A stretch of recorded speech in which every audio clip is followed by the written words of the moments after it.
Recording করি start start. তো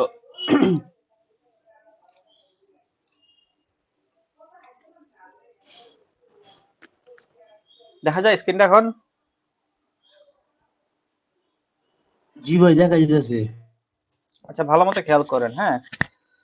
তো সেন্টেন্স বড় করবো কিভাবে তা বোঝার আগে সেন্টেন্সের বেসিক জিনিসগুলো বোঝা দরকার।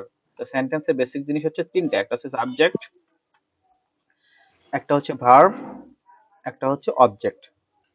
হ্যাঁ, তো সাবজেক্ট বলতে আমরা বুঝি কোন একটা কাজ যে করে, সেন্টেন্সের যে কর্তা, ঠিক আছে, সে যা করে সেটাই হচ্ছে ভার্ব। আর হুম সাবজেক্ট বা ভার্ব সম্পর্কে যেটা বলা হয় এটা হচ্ছে অবজেক্টের পার্ট। হ্যাঁ, খেয়াল করেন মাহিম ইট রাইস, অথবা Mahim play football, Mahim read বুক। হ্যাঁ, এই সাবজেক্ট, এইখানে ধরেন সাবজেক্ট মাইম হইতে পারে, দাবিক হইতে পারে, আই হইতে পারে, ই হইতে পারে, সি হইতে পারে, যে কোনো কিছু হইতে পারে সাবজেক্ট। সাবজেক্ট গুলো সেই কাজগুলো করে। হ্যাঁ, আর আর লাস্টে অবজেক্ট থাকে। তো এরকম সেন্টেন্স কিন্তু আপনারা মোটামুটি সবাই লিখতে পারেন, যে Mahim eats rice, Dabik reads book, they want to go abroad, Mahim and Dabik live in Gandaria. ঠিক আছে, এরকম সেন্টেন্স আপনারা লিখতে পারেন নাকি মাহিম? জি ভাইয়া। জি ভাইয়া। আচ্ছা আচ্ছা, হ্যাঁ। তো আপনারা এই এই এই ধরনের সেন্টেন্স গুলো লেখার সময় আমাদের জাস্ট খেয়াল রাখতে হয় যে আমাদের যে সাবজেক্টটা আছে, এই সাবজেক্টটা কি সিঙ্গুলার নাকি প্লুরাল। তো মাহিম হচ্ছে সিঙ্গুলার, তাই না? তো সিঙ্গুলার হলে কি হয়, ভার্বের সাথে এস বাই এস বসে, এখানে এই জন্য ইটস বসছে। দাবিক সিঙ্গুলার, এই জন্য এস বাই এস বসছে। আর দে হচ্ছে কি সিঙ্গুলার নাকি প্লুরাল? প্লুরাল। তো এই কারণে কিন্তু এখানে এস বাই এস বসে নাই। ঠিক আছে, they want to go abroad. তো তো এই হচ্ছে সাবজেক্ট, এই হচ্ছে ভার্ব, মাঝখানে গুলা, আর লাস্ট হচ্ছে অবজেক্ট। এখন আমরা এটাকে বড় করার চেষ্টা করব, কিভাবে সেন্টেন্স গুলোকে বড় করা যায়। ঠিক আছে, আচ্ছা। সিঙ্গুলার তো যেগুলো হলো কি কি আর প্লুরাল গুলা? আমি বলছি যে এই সাবজেক্টটা তো আপনি বুঝছেন নাকি মাহিম? হ্যাঁ ভাইয়া। আচ্ছা বলেন তো, এই যে 4 নম্বর যে সেন্টেন্সটা, এখানে সাবজেক্ট হ্যাঁ। কোনটা? জি ভাইয়া। বলছি যে 4 নম্বর সেন্টেন্সে সাবজেক্ট কোনটা? Mahim and Dabik live in Gandaria. এখানে সাবজেক্ট হলো ভাইয়া নামই তো না আমাদের, না গ্যান্ডারিয়া। Subject, গ্যান্ডারিয়া। এই 1 নম্বরটা এক সাবজেক্ট কি? এক নাম্বারটা সাবজেক্ট হলো মাহিম। মাহিম কেন সাবজেক্ট? এখানে হলো আপনার উদ্দেশ্য তো আমারই তো করছে। মানে ওই তো মূল কাজটা করে সেন্টেন্সের নাকি, ওই তো কর্তা, হুম। সুতরাং হ্যাঁ ও হ্যাঁ। হচ্ছে সাবজেক্ট। তারপরে বলেন এইখানে কে সাবজেক্ট, এই যে দাবি ক্রিস্পোক? এখানে দাবি কি সাবজেক্ট? কারণ হচ্ছে দাবিতেই কাজটা করে, তাই না? তারপরে এখানে কে হ্যাঁ। Subject, they want to go abroad? Want to go abroad, তারা হ্যাঁ, দে হচ্ছে সাবজেক্ট, সাবজেক্ট। তাই না? হুম হুম। এখন এখানে এখানে কাদের সম্পর্কে বলা হচ্ছে 4 নম্বরটাতে? মাহিম দাবিক। তাহলে এখানে সাবজেক্ট কে? মাহিম এবং দাবিক। হ্যাঁ, এই পড়াটাই কিন্তু সাবজেক্ট। ঠিক আছে, হ্যাঁ এই ঠিক এই আছে। পড়াটাই সাবজেক্ট।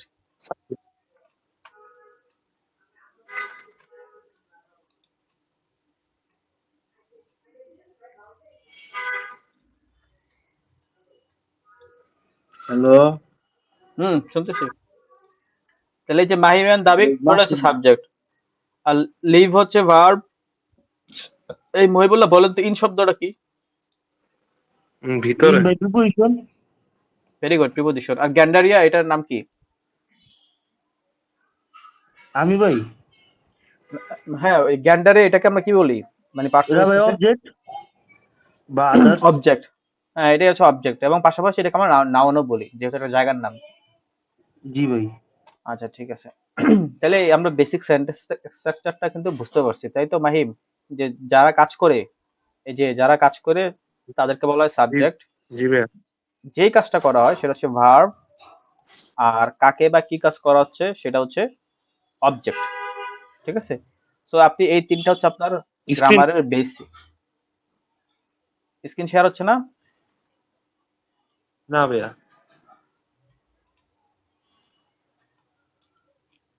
কি হইতেছে একটু বারবার। আমাদের এদিকে ওয়াইফাই একটু ডিস্টার্ব করতেছে আজকে।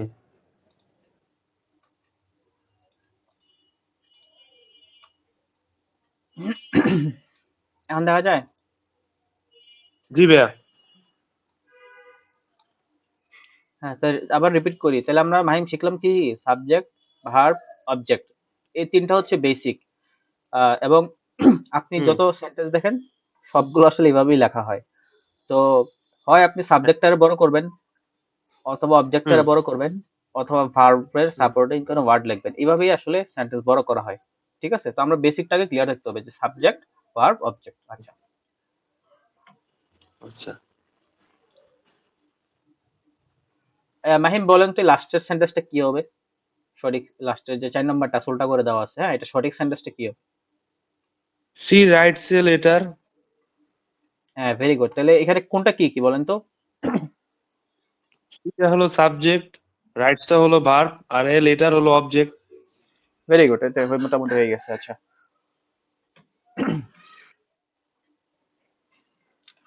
তো দেখেন, এখানে আমরা বলতেছি, আমরা এখন সেকেন্ড পার্টে আসছি যে আমাদের কাজ হচ্ছে মেকিং দ্য সাবজেক্ট লঙ্গার।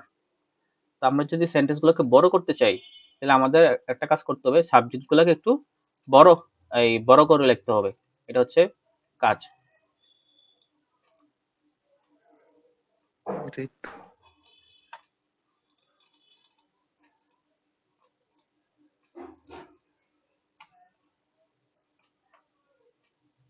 এই সেন্টেন্সটা খেয়াল করেন, হ্যাঁ? যে মাহিম স্টাডিজ, মাহিম পড়াশোনা করে।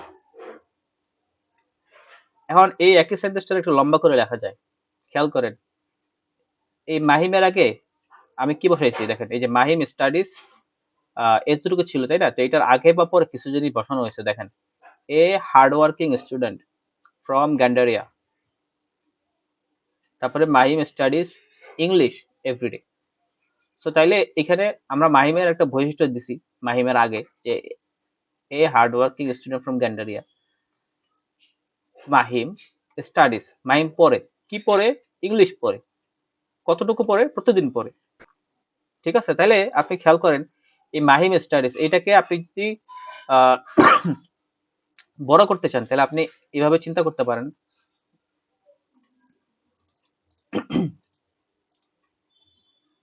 এখন আপনি এটাকে কিভাবে বড় করবেন? বড় করার জন্য কাজটা খুব সহজ। আপনি কিছু বৈশিষ্ট্য দিবেন। ঠিক আছে? মানে তথ্য দিবেন, ডাটা দিবেন। প্রথমে মাহিম সম্পর্কে দিবেন যে মাহিম কে, হ্যাঁ? তাহলে অথবা মাহিমের বয়স কত, অথবা মাহিম কি করে। So এগুলো লিখলে কিন্তু সাবজেক্টটা বড় হয়ে যায়। যেমন আমি যদি লিখি বলি যে মাহিম কি করে, uh a part time worker, অথবা a full time worker Mahim studies. Sentence হয়ে গেল না একটা? অথবা লেখা যেতে পারে Mahim who lives in Gandaria studies. ঠিক আছে?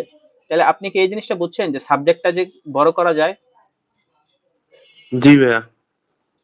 তো আপনি সাবজেক্টটাকে যেভাবে ইচ্ছে বড় করেন, বড় করার পরে যে অবজেক্ট যেটা আছে, সরি এটা তো ওই সেন্টেন্সের অবজেক্ট নাই। হ্যাঁ, এখানে শুধু ইয়া আছে, সাবজেক্টের ভার্ব। তো ভার্বের পরে আপনি কিছু অবজেক্ট লাগান। তো এখানে কিন্তু অবজেক্ট লাগাইছে দেখেন, এই যে মাহিম স্টাডিজ, এতটুকু হচ্ছে মেইন বিষয়, এতটুকু ছাড়া বাক্য হবে না। এই যে মাহিম স্টাডিজ, একটা সাবজেক্ট একটা ভার্ব লাগে। তো আমরা সাবজেক্টটাকে বড় করছি এই যেগুলা দিয়ে। ঠিক আছে? আর স্টাডিজটাকে আমরা বড় করছি কি দিয়ে? এই যে দেখেন, ইংলিশ এভরিডে। তো মাহিম স্টাডি করে, কখন করে? সরি, মাহিম স্টাডি করে পরে কি পরে? ইংলিশ পরে। এখানে ইংলিশের বদলে বাংলাও লেখা যেত, বা আমরা আইএলটিএস লিখতে পারি, মাহিম স্টাডিজ আইএলটিএস। তারপর আইএলটিএস যে পড়ে সে কিভাবে পড়ে? তো আমরা লিখছি এভরিডে পড়ে, অথবা ফ্রি, অথবা সামটাইমস, সামটাইমস মাহিম আইএলটিএস পড়ে, অথবা ইররেগুলারলি। ঠিক আছে? মানে এই ভার্বটাকে আমরা এখানে, সে যে পড়ে কিভাবে পড়ে এটা লিখবে, এটা লিখলেই তো হয়ে গেল বাক্যটা। তাহলে আপনি সাবজেক্ট কে বড় করবেন, সাবজেক্ট সম্পর্কে তথ্য দিবেন। ঠিক আছে? যেমন ধরুন আপনাকে যদি সেন্টেন্স আসে যে দারিদ্রতা নিয়ে, আইএলটিএস আসে না এগুলা, যে দারিদ্রতা জন্য কি করা যায়, তা আপনি লিখলেন যে Bangladesh is a poor country. So Bangladesh is a poor country, এটাকে সেন্টেন্সটাকে কিন্তু বড় করা যায়। দাঁড়ান আমি এটারে নতুন স্লাইড অ্যাড করি।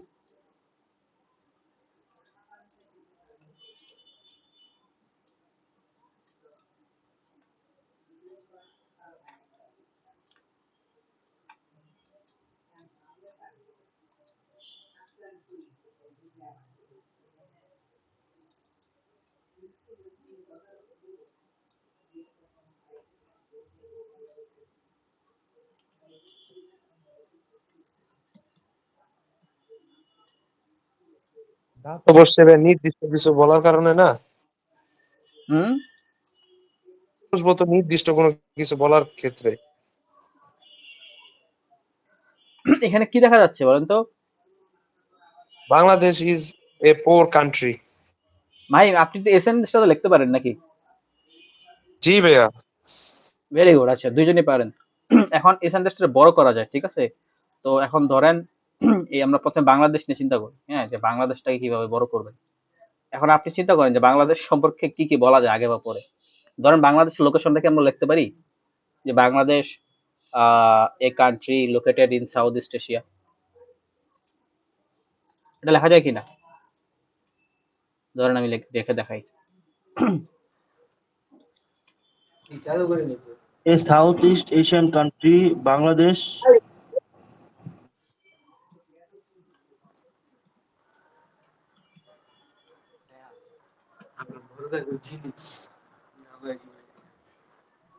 দেখছেন? এটা বড় হয়ে গেল না তাহলে?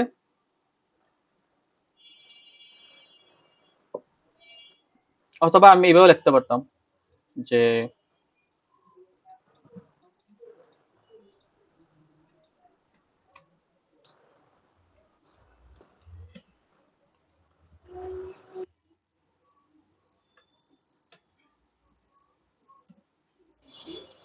এভাবেও লেখা যায়। আমি কিন্তু যা সাবজেক্টটা বড় করছি, এখন কিন্তু সেন্টেন্স বাকি আছে। তাহলে মাহিম আপনি বুঝছেন কি না এটা কি করতে হবে? মানে ভাই কথাটাই মানে মানে একটু বড় করে ঘুরায় লেখছেন। আমি ঘোরায় লিখি নাই, এখানে ঘোরায় মানে যেটা সেন্টেন্স ছিল Bangladesh is a poor country, এখানে তো তাই আছে। কি বলে, এটা তো ঘোরায় লেখার উপায় নেই। এখানে আমি যেটা করছি যে মানে বড় করে লেখছেন সেটা বলতে নিছিলাম ভাইয়া। হ্যাঁ, আমরা ওইটা আলোচনা করতেছি যে বড় করতে হইলে কি করতে হবে। বড় করতে হলে তথ্য দিতে হবে। বুঝতে পারছি। ধরেন আপনাকে আমি জিজ্ঞাসা করলাম যে আপনি কই থাকেন, তো আপনি বললেন যে আমরা গান্ডারিয়া থাকি। তো এটা একটা ছোট সেন্টেন্স, তো এটাকে আপনি বড় করতে পারেন কিভাবে? ধরেন আপনি বললেন যে আমরা আমি অনেক, ফরিদাবাদের। হ্যাঁ আমরা অনেক বছর ধরে গান্ডারিয়া থাকি, তাহলে অনেক বছর দিলে সেন্টেন্সটা বড় হলো না একটু? হুম হুম। অথবা আপনি লিখতে পারেন যে আমরা গান্ডারিয়া থাকি আমাদের পরিবার সহ, তাহলে আমাদের পরিবার সহ দেওয়াতে সেন্টেন্সটা বড় হইলো না? অথবা এইভাবে লেখা বলতে পারেন যে আমরা গান্ডারিয়া থাকি আমি যেটি পুরান ঢাকা কিনা, গেন্ডিয়া থাকি। হ্যাঁ আমি পুরানা গান্ডারিয়া থাকি। অথবা আমরা যে জায়গায় থাকি আমি সেটার নাম ফরিদাবাদের গান্ডারিয়া। কেন্দ্রে থাকি। হ্যাঁ, তো সেন্টেন্সটা তখনই, সেন্টেন্স ঘুরাইলে একটা সেন্টেন্স বড় হয় না, সেন্টেন্স তখনই বড় হয় যখন আপনি নতুন তথ্য দিবেন। তো দেখেন এখানে আমি লিখছি, আমি কিছু নতুন একটা তথ্য দিছি, এই যে লোকেশনটা। তো আপনি জি। সেন্টেন্স বড় করার জন্য হয় সেন্টেন্সের বৈশিষ্ট্য দিবেন, অথবা সময়, লোকেশন, আহ কি বলে, এগুলা লিখবেন, তাইলে সেন্টেন্সটা বড় হয়ে যাবে। ঠিক আছে, তাহলে দেখেন আমরা প্রথম খালি আমরা কিন্তু এখন মাত্র সাবজেক্টটাই লিখছি, এই সাবজেক্টটা আর বড় করছি, এখনো কিন্তু বাকিটা আছে, ওইটা লিখি চলেন। তাহলে Bangladesh a country located in south east Asia. বানানটা বলেছি।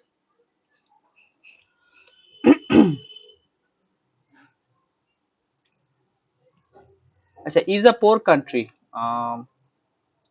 ইজ আ পোর কান্ট্রি কিভাবে লেখা যায়? কান্ট্রি তো লিখে নিয়ে যাচ্ছি সামনে। আচ্ছা, এখানে লেখা যেতে পারে পোর্টটারে Bangladesh country located in the south east Asia is, একটা ভার্ব কিন্তু এখন আইনি নেই, is very poor.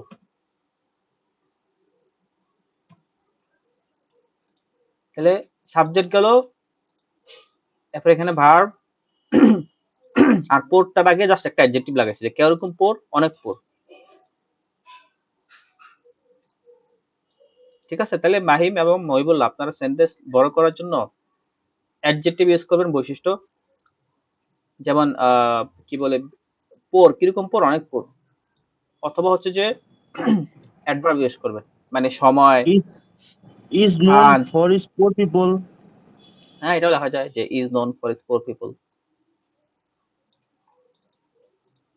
is known for its rich culture.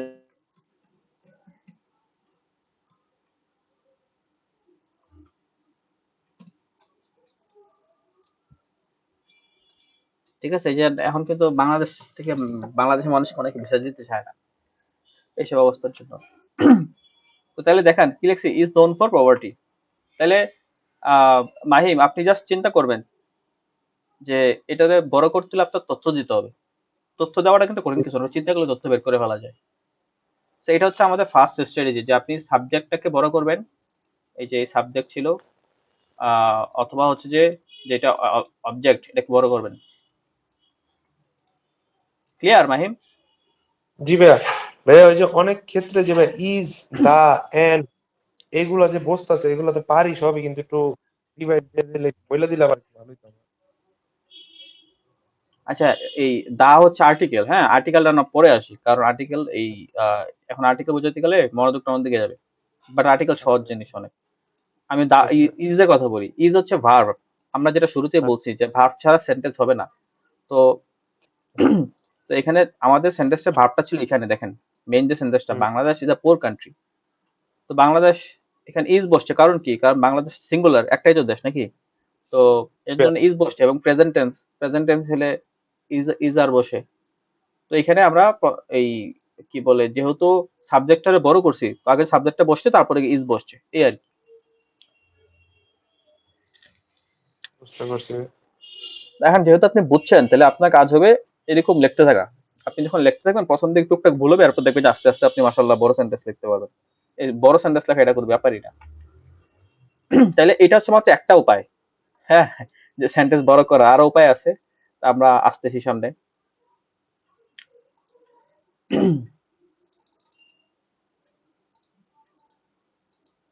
এই যে দেখেন, তো আমি যেটা বলছি এখানে আবার সামারি করি আর কি। হ্যাঁ, যে আমরা কি করব, যে সাবজেক্টটাকে বড় করতে পারি একটা নাউন ফ্রেজ দিয়ে অথবা অ্যাডজেক্টিভ দিয়ে, বা একটা ডেসক্রিপশন দিয়ে। মানে সাবজেক্ট সম্পর্কে আপনি একটা ডেসক্রিপশন দিলেন, বর্ণনা দিলেন। হ্যাঁ, যেমন ওই যে মনে আছে আপনারা ওই যে বলতো না যে এই জননেত্রী বঙ্গবন্ধু কন্যা, তারপরে বাংলাদেশের উন্নয়নের উপকার, mother of unity Sheikh Hasina. এই দেশরত্ন। তো এর সাবজেক্ট মূলত নাউন কিন্তু একটা, যে শেখ হাসিনা, কিন্তু শেখ হাসিনার আগে এই জিনিসটাকে বড় করার জন্য কত কিছু বলা হইতো।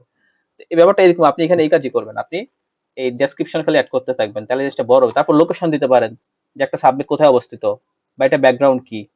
ঠিক আছে, যেমন দেখেন এখানে দাবিক সম্পর্কে লেখছে। এই যে, সো মেইন সেন্টেন্সটা কি ছিল, দাবিক ওয়াচেস ভিডিওস। ঠিক আছে, তো এটা বড় করতে কিভাবে, দাবিক ভিডিও দেখে, কি ভিডিও দেখে, আইএলটিএস এর ভিডিও দেখে। ঠিক আছে, আবার দাবিকের আগে একটা অ্যাড করছি দেখেন, an ambitious first year university student. ঠিক আছে, তাহলে কিন্তু নতুন এখানে আমি দুটো তথ্য দিলাম। একটা হচ্ছে ও দাবি হচ্ছে অ্যাম্বিশিয়াস, ওর উচ্চাকাঙ্ক্ষা আছে বিদেশ যাওয়ার। তারপর লিখছি যে ইউনিভার্সিটি স্টুডেন্ট। তারপর লিখছি ফার্স্ট ইয়ারের পরে, একসাথে তিনটা ইনফরমেশন। তো বাংলা জিনিসটা কিরকম হয়, যে উচ্চাকাঙ্ক্ষী ফার্স্ট ইয়ারে পড়ুয়া দাবিক আইএলটিএস এর ভিডিও দেখে প্রতিদিন। এবং আপনি খেয়াল করে দেখবেন, আমরা যখন বাংলা যখন কথা বলি, আমরা কিন্তু কখনো ছোট ছোট কথা বলি না, আমরা কিন্তু বড় বড় কথাই বলি। সবাই নিজের ল্যাঙ্গুয়েজে বড় করেই কথা বলে। আপনি কি এরকম ভাবে বলেন যে আমার নাম দাবিক, আমি একজন স্টুডেন্ট, আমি গ্যান্ডারিয়া থাকি, আমি একটা চাকরি করি? এভাবে তো বলে না। মানুষ কিভাবে বলে যে আমার নাম দাবিক এবং আমি গ্যান্ডারে থাকতেছি অনেক বছর ধরে, আমি পাশাপাশি চাকরিও করি, আবার বিদেশে যাওয়ার জন্য চেষ্টা করতেছি। তাহলে সেটা তো আমরা বড় করে বলি না, কারণ কি আমরা তাড়াতাড়ি ইনফরমেশন দিতে চাই। তো লেখাতেও জিনিসটা এরকমই হবে আর কি।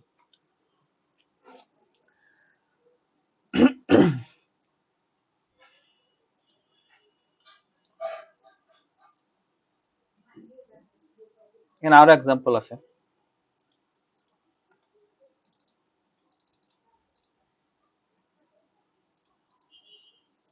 এই যে, সো এই যে দেখেন মাহিম এন্ড দাবিক, হ্যাঁ, try to practise speaking together. ওরা একসাথে স্পিকিং প্র্যাকটিস করে। তো তাহলে এটা বড় করছে কিভাবে, যে লিভিং ইন গ্যান্ডারিয়া,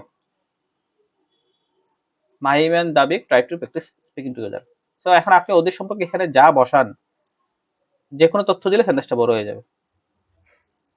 ঠিক আছে, ভালো কথা, এই যখন এরকম কোন ইউজ ইউজ করবেন সামনে, তখন একটা কমা দিয়ে আলাদা করতে হবে, যেখানে কমা দিয়ে কিন্তু আলাদা করছে। জি ভাইয়া, ঠিক আছে? মানে কারণ যখন সেন্টেন্স বাড়াবো তখন হলো কমা দিয়ে আলাদা করবো। হ্যাঁ, তাহলে কি হয়, একটু পজ পজ দেওয়া যায় আর কি। বুঝতে পারছি।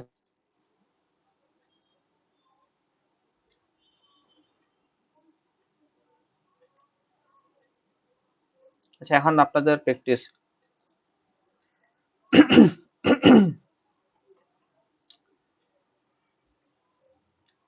এই প্রথমটা মহিবুল্লাহ বলেন, 1 নম্বর যেটা আছে, হ্যাঁ, dash Mahim reads IELTS blogs.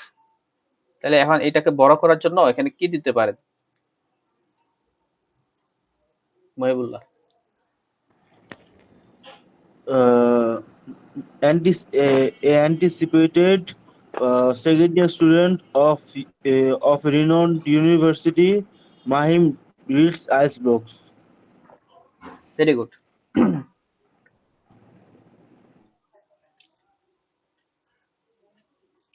Ambitious এবার হবে ভাই, ambitious. হুম, Anticipated হবে না। এবার মাহিম বলেন। Anticipated ভাই হবে নাকি ambitious হবে? অ্যাম্বিশিয়াস। অ্যান্টিসিপেটেড মানে তো Ambitious. অনুমান করা, অনুমানকৃত। ও, আচ্ছা, এই কি বলে, মাহিম বলেন 2 নম্বরটা কি হবে? Dash Dabik attends online classes. দেখা যায় না ভাইয়া। মানে বড় করবো, দাঁড়ান। Online classes.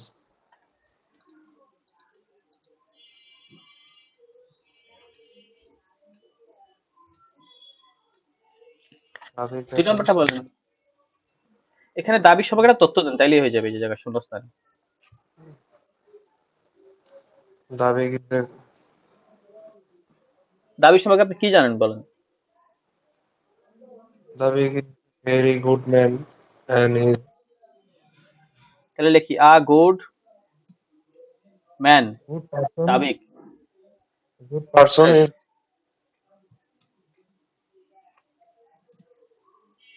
দেখছেন, হয়ে গেছে, বুঝছেন? দিবে। আচ্ছা, এখন বলেন তো ভাই এই স্ক্রিন পাশেও কিন্তু চলে বড় গেছে, করা যায়। হ্যাঁ, স্ক্রিন চলে গেছে, স্ক্রিন আসতেছে না। আসবো আসবো, একটু ওয়েট করো, আসবো, অটোই আসবো। আসতেছে আস্তে আস্তে।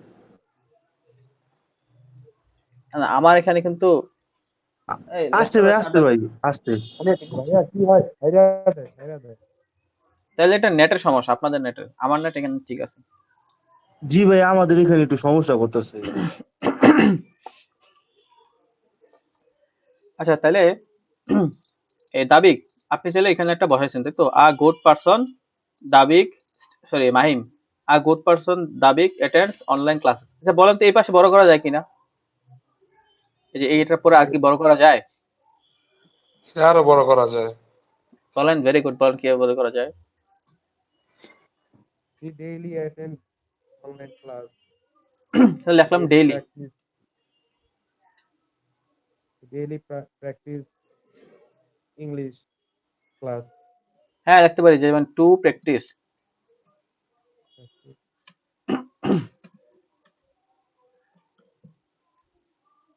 আরো বড় করা যায়, ফর আইএলটিএস। অলরাইট, আরো বড় করা যায়। Good number. আরো বড় করা যায়।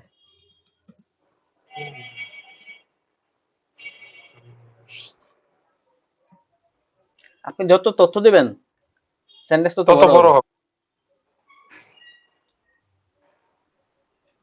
ঠিক আছে? আমাদের জাস্ট মাঝখানে ওই কিছু জিনিস কানেক্ট করতে হয় আর কি। যেমন এখানে আমরা অ্যাজ ইউজ করছি, এটা জি জি কানেক্টেড। ভাই, এইগুলোই ভাই একটু মানে দেখাই দিয়ে তাহলে এইটা, এই যে এখানে কমা দিছি, এটা খেয়াল করেন, আর এখানে অ্যাজ দিছি। ঠিক আছে? তো এইগুলার নিয়ম কানুনে আসবো, বাট আমি আগে বেসিক জিনিসটা বুঝাইলাম। এবং মজার বিষয় হচ্ছে কি, যে এই সেম জিনিসটা আপনারা স্পিকিং এও করবেন। স্পিকিং এ যখন আপনাদের জিজ্ঞাসা করবে, ধরেন জিজ্ঞাসা করলো যে হোয়াট ডু ইউ লিভ, আপনি কই থাকেন? তো মাহিম বললো যে আমি গ্যান্ডারিয়া থাকি। ঠিক আছে? তো হুইচ ইজ ওকে, বাট একটু বড় করে যদি বলতে পারেন যে I live in place named Gendaria which is located in old Dhaka, and I have been living there for 15 years with my family. ঠিক আছে, এরকম আর কি। 3 নাম্বারটা কি হবে বলেন Mohibullah?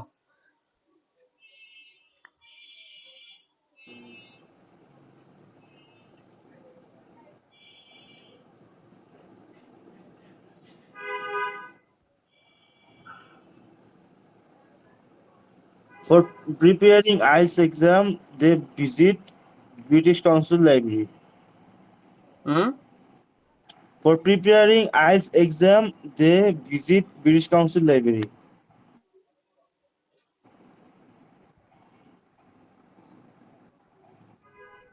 To prepare. But for preparing,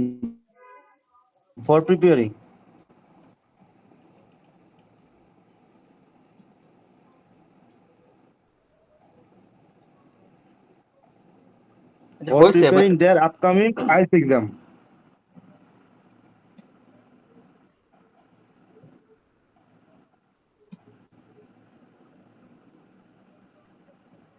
এই পাশে সেট করবেন, they visit the British Council library, এরপর সেট করবেন। Uh, uh, so that they can achieve a good band in their exam,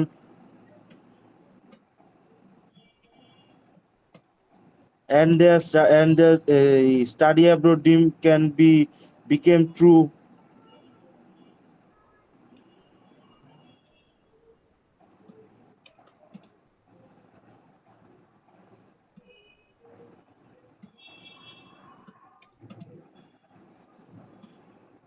And make their parents uh, uh,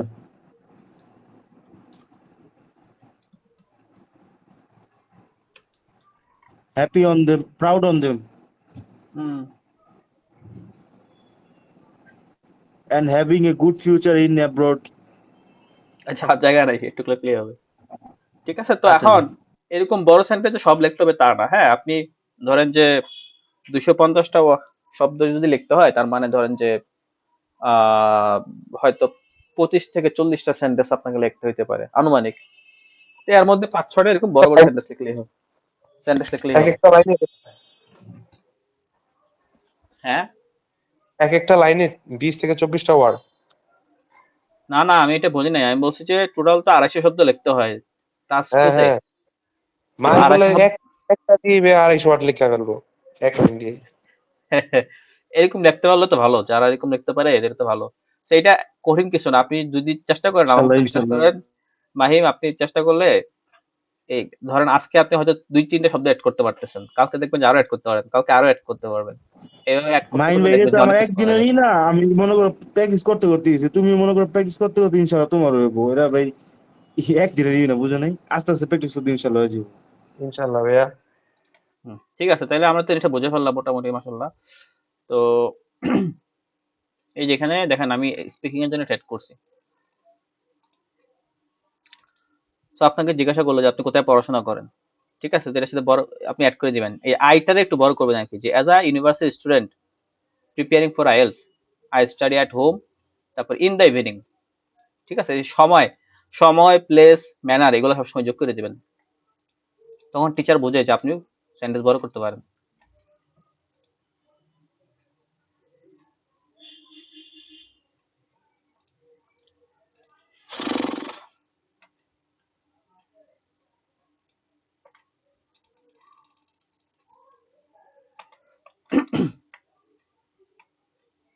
আচ্ছা, homework time পরে দিয়ে দেবে, এখন থাকো।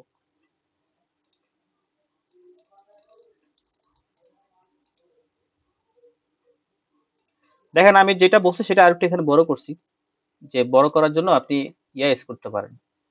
আহ এই যে অবজেক্টারই টাইম প্লেস দিবেন আর কি, সরি ভার্বের, মানে ভার্ব মানে কি, কাজ না? তো কাজ হওয়ার কিন্তু একটা সময় আছে। ঠিক আছে, যেমন যদি মাহিম বলে যে মাহিম গতকাল অফিস করতে গেছিল, সো তাহলে অফিসে গেছিল, এই কথাটাকে কিভাবে বড় করা যায়? মাহিম তথ্য দিবে যে ও কখন গেছিল অথবা কয়টার দিকে গেছিল।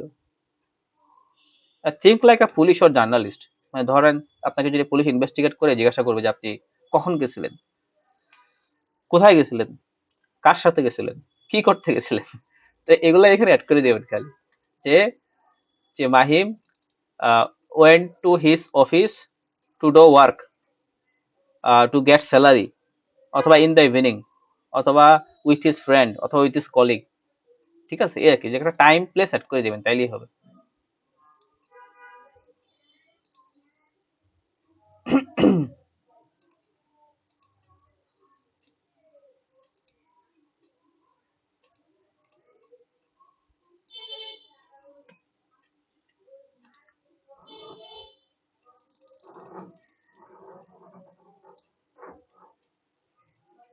আচ্ছা, আমরা এতক্ষণ দেখছি যে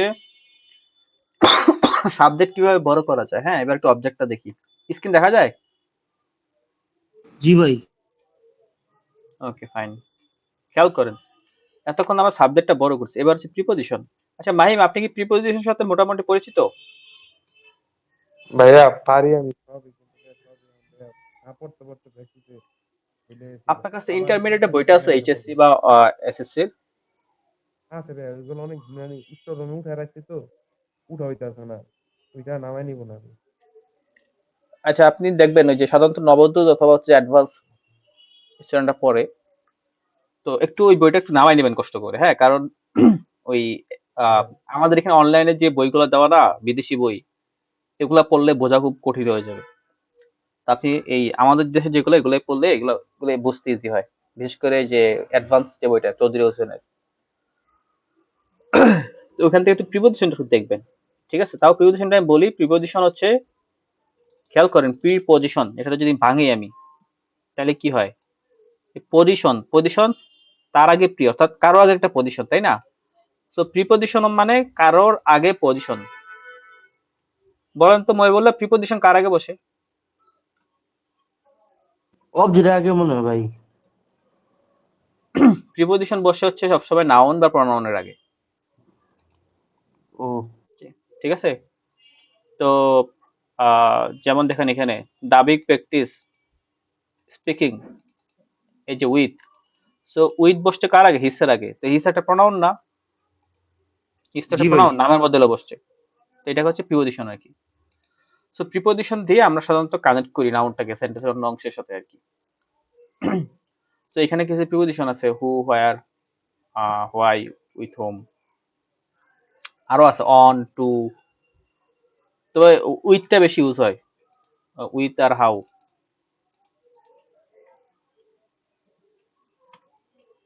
WITH, উইথ।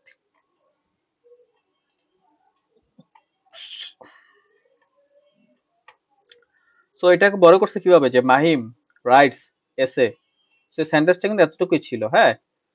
এটার সাথে আমরা লাগাইছি কি, উইথ গ্রেট কেয়ার, যে অনেক যত্নের সাথে, উইথ গ্রেট কেয়ার। অথবা দেখতে পারতাম যে Mahim writes essay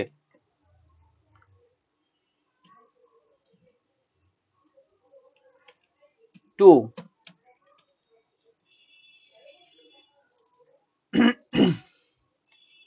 two prepare for IELTS.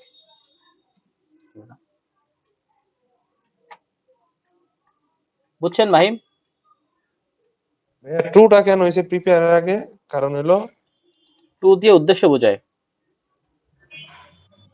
অথবা দিকে বোঝায়, অথবা প্রতি বোঝায়। So Mahim writes essay to prepare, মানে প্রস্তুতি নিতে। তো নেওয়া একটা উদ্দেশ্য বোঝায় না, বা কোনো কিছু করতে, এরকম বোঝায় আর কি। আরেকবার আর বলেন এখানে তো। উইথ লিখছি কারণ হচ্ছে উইথ মানে সাথে বোঝায়। তাহলে মাহিম খুব যত্নের সাথে লেখে, রচনা লেখে, তাহলে এই জন্য উইথ বসছে। তারপরে দাবিক প্র্যাকটিসেস স্পিকিং উইথ, ঠিক আছে, কার সাথে? ওর বেস্ট ফ্রেন্ডের সাথে প্র্যাকটিস করে। প্রিপোজিশন ফ্রেজ একদমই সহজ জিনিস, জাস্ট একটা প্রিপোজিশন দিয়ে একটা ওয়ার্ড বসে দিবেন আর কি। বুঝতে পারছি ভাইয়া, বুঝতে পারছি।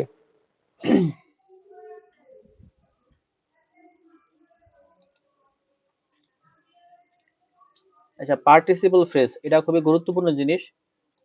সমস্যা হলো এটার আগে একটু ভার্ব পড়াইতে বললে ভালো হতো।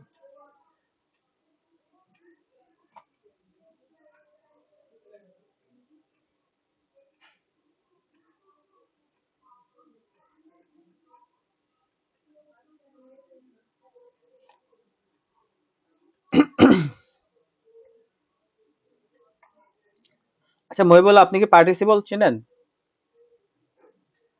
কিছু কিছু ভাই মনে আছে। আচ্ছা দেখেন, খেয়াল করেন, হ্যাঁ, পার্টিসিপলের ডেফিনেশনটা কি। পার্টিসিপল হচ্ছে এক ধরনের ভার্ব, কিন্তু কি হলো, ও 15 মিনিট পর শেষ হয়ে যাবে, আচ্ছা ঠিক আছে অবশ্যই। সো পার্টিসিপল হচ্ছে এক ধরনের এই ভার্ব, আর ঠিক আছে। কিন্তু ও আসলে অ্যাডজেক্টিভে কাজ করে, বুঝছেন? ও ভার্ব হওয়া সত্ত্বেও ও অ্যাডজেক্টিভে কাজ করে। যেমন দেখেন, এই যে দাবিক ওয়াচেস ইংলিশ মুভিজ, তাহলে এটা হচ্ছে সেন্টেন্স। তারপর কি লিখছে, hoping to improve his vocabulary, অর্থাৎ ও ইংলিশ মুভি দেখে কি জন্য, ওর ভোকাবুলারি ইমপ্রুভ করার জন্য, শব্দ ভান্ডার বাড়ানোর জন্য, ঠিক আছে। তো এরকম আমরা পার্টিসিপল ইউজ করতে পারি সেন্টেন্সের লাস্টে। এই যে এর আগে তো আমরা প্রিপোজিশন দিছি, তো আমরা এখন মাঝে মাঝে পার্টিসিপল দিয়েও ইউজ করতে পারবো, ঠিক আছে। Hoping to improve his vocabulary, তো পার্টিসিপল দুই ভাই রকম আরেকবার হয় বললে একটা। ভালো হয়। হ্যাঁ বলতেছি, বলছি যে আমরা এই পড়তেছি পার্টিসিপল। পার্টিসিপল হচ্ছে এক ধরনের ভার্ব, যেটা দেখতে ভার্বের মতো, কিন্তু ও আসলে কাজ করে অ্যাডজেক্টিভের। ক্লিয়ার? তো জি অ্যাডজেক্টিভ ভাই। কিন্তু ভাইয়া। অ্যাডজেক্টিভ দুষ্গুণ অবস্থা প্রকাশ করে না, অবস্থায় প্রকাশ করে বা দুষ্গুণ প্রকাশ করে। তো এখানে খেয়াল করেন যে দাবিক ওয়াচেস ইংলিশ মুভিজ, তো এতটুকু হচ্ছে মেন সেন্টেন্স। তো এখন আমরা এটাকে বড় করছি, দেখেন, hoping to improve his vocabulary, যে ও ইংলিশ ভোকাবুলারি ইমপ্রুভ করতে ও মুভি দেখে, ঠিক আছে। তো এই যেখানে একটা হোপিং, হোপ মানে প্রত্যাশা করা, সেটা আসলে দেখতে ভাবের মতো না, আইএনজি যেহেতু আছে, কিন্তু আসলে এটা ভার্ব না, আসলে এটার অবস্থা প্রকাশ করে। তো পার্টিসিপলটা আমি আর একটু মেইন গ্রামার সহ পড়াবো, তাহলে বুঝতে ইজি হবে। কিন্তু আগে আমরা এই এতক্ষণ যেটা পড়ছি ওটার উপরে বেশি করে কাজ করবো। তারপরে দেখেন ক্লজ।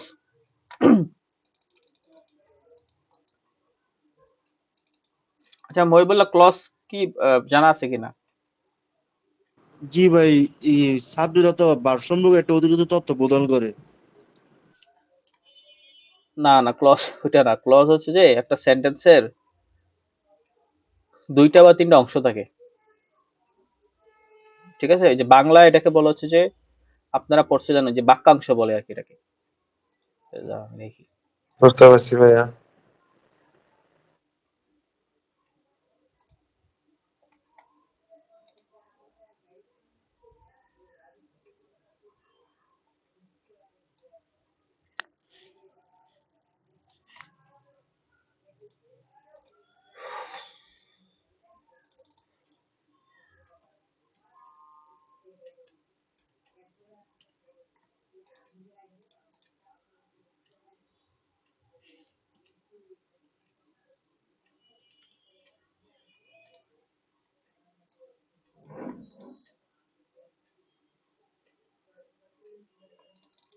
দেখেন এই সেন্টেন্সটা দেখেন, দাবি প্র্যাকটিসেস মোর, এটা একটা সেন্টেন্স। আবার এখানে একটা সেন্টেন্স আছে, হি ওয়ান্টস আ স্কলারশিপ। তো এটাকে আমরা জোড়া লাগাইছি কি দিয়ে, এই যে বিকজ দিয়ে, ঠিক আছে। অর্থাৎ এই দুইটা হচ্ছে বাক্যের অংশ, মানে এই সবগুলো মিলে একটা বাক্য হয়েছে, কিন্তু এইটা একটা পার্ট, আবার এটা একটা পার্ট, অংশ, এজন্য বলা হয় বাক্যাংশ বাংলায়। আর ইংলিশে আমরা বলি কি, হচ্ছে যে আপনার এই ক্লজ। আমি এটা দেখালে আরো, বাংলা দেখালে আরো বুঝতে পারবেন তাহলে।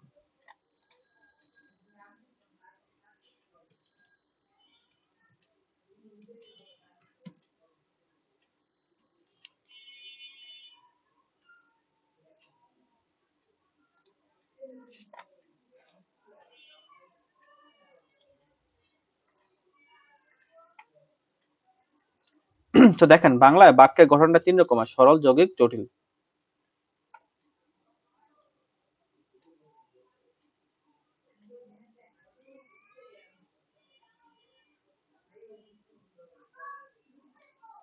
খেয়াল করেন, যদিও লোকটি ধনী তবুও সে কৃপণ। ঠিক আছে, এটা আসলে দুটো অংশ না, এই যে এটা একটা অংশ, এটা একটা অংশ। সো এটাকে ইংলিশে বলে একটা ক্লজ, একটা ক্লজ, দুইটা ক্লজ। ঠিক আছে, এখন এই দুইটা ক্লজকে আমরা এখানে আবার আলাদা করে লিখছি, লোকটা ধনী কিন্তু কৃপণ। ঠিক আছে, তারপর এখানে দেখেন, যদিও তার কাছে টাকা আছে তবুও তিনি দান করেন না। তাহলে এটা একটা অংশ, এটাকে আমরা বলি কি বাক্যের অংশ। এই পুরোটা মিলে তো একটা বাক্য, কিন্তু এটা হচ্ছে একটা বাক্যের অংশ, আবার এটাও একটা বাক্যের অংশ। তাহলে এই বাক্যটার মধ্যে দুইটা অংশ আছে, অর্থাৎ ইংলিশে আমরা বলি দুইটা ক্লজ আছে। জিনিসটা বুঝছেন মাহিম? জি ভাইয়া, মানে দুইটা বাক্যে ভাগ করা যেটা ওইটাই হলো ক্লোজ। হ্যাঁ, মানে একটা বাক্যে যতগুলো অংশ থাকবে জি ওটা হচ্ছে কি আপনার হচ্ছে যে এক একটা ক্লজ। ধরেন যে আপনাদের অফিসে অনেকগুলো রুম আছে না, তো প্রত্যেকটা রুমে আলাদা আলাদা ইয়ে আছে না, পার্ট আছে না, বা ধরেন অনেকগুলো টিম থাকে একটা অফিসে, marketing team, sales team, admin, তাই না, বা প্রোডাকশন টিম। তো প্রত্যেকেই তো অফিসের অংশ। তো এখানে আমরা দেখতেছি এটা একটা পুরো একটা বড় বাক্য, এই বড় বাক্যের দুইটা মেইন অংশ আছে, এটা একটা অংশ, এটা একটা অংশ। তো এটাকে ইংলিশে বলে ক্লজ। ঠিক আছে, এই যে, তো এখানে একটা অংশ, এটা একটা ক্লজ, আবার এটা একটা ক্লজ। সো আমরা যদি বাক্য বড় করতে চাই তাহলে আমরা ক্লজ ইউজ করতে পারি, যে Dabik practise more because he wants a scholarship. তো এখানে আমরা নতুন একটা বাক্যই লাগাই দিছি পুরোপুরি, এতক্ষণ তো খালি শব্দ লাগাইছি তাই না, কিন্তু এবার পুরো একটা বাক্যই লাগাই দিছি। তারপর দেখেন, Mahim wants to go to abroad. তো এটা ছিল মেইন সেন্টেন্স, যে Mahim wants to go abroad. মাঝখানে কি লাগাইছে, হু লিভস ইন গ্যান্ডারিয়া, এখানে একটা ক্লজ লাগাই দিছে পুরা। বুঝছেন? তো এই হচ্ছে যে ক্লজ। এখন কি ক্লজ জিনিসটা বুঝতে পারছেন কিনা, বাক্যের অংশ? জি ভাই। তো যখন আমরা ক্লজ লিখি, ক্লজের মধ্যে একটা সাবজেক্ট আর একটা ভার্ব থাকতে হয়, এটা হচ্ছে বিষয় আর কি। যেমন এখানে কিন্তু একটা সাবজেক্ট আছে যে হু, তারপরে এই যে একটা ভার্ব আছে। ঠিক আছে, এটা হচ্ছে পুরোটা ক্লজ আর কি একটা।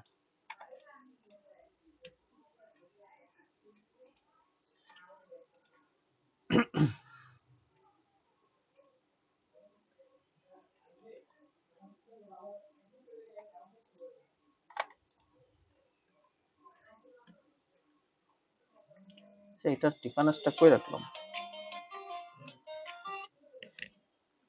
মেহেদি ভাই? না তো,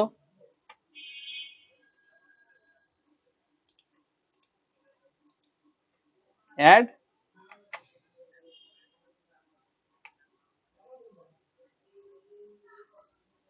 না এরকম তো হওয়ার কথা না। তাও আমি চেক করে দিচ্ছি, অনেক সময় হয় কি ওই যে ফেসবুক নিজে নিজে অ্যাড অফ করে দেয় কোনো সমস্যা হলে, তা আবার চালু করে আর কি। আমি দেখতে দিচ্ছি, চেক করি।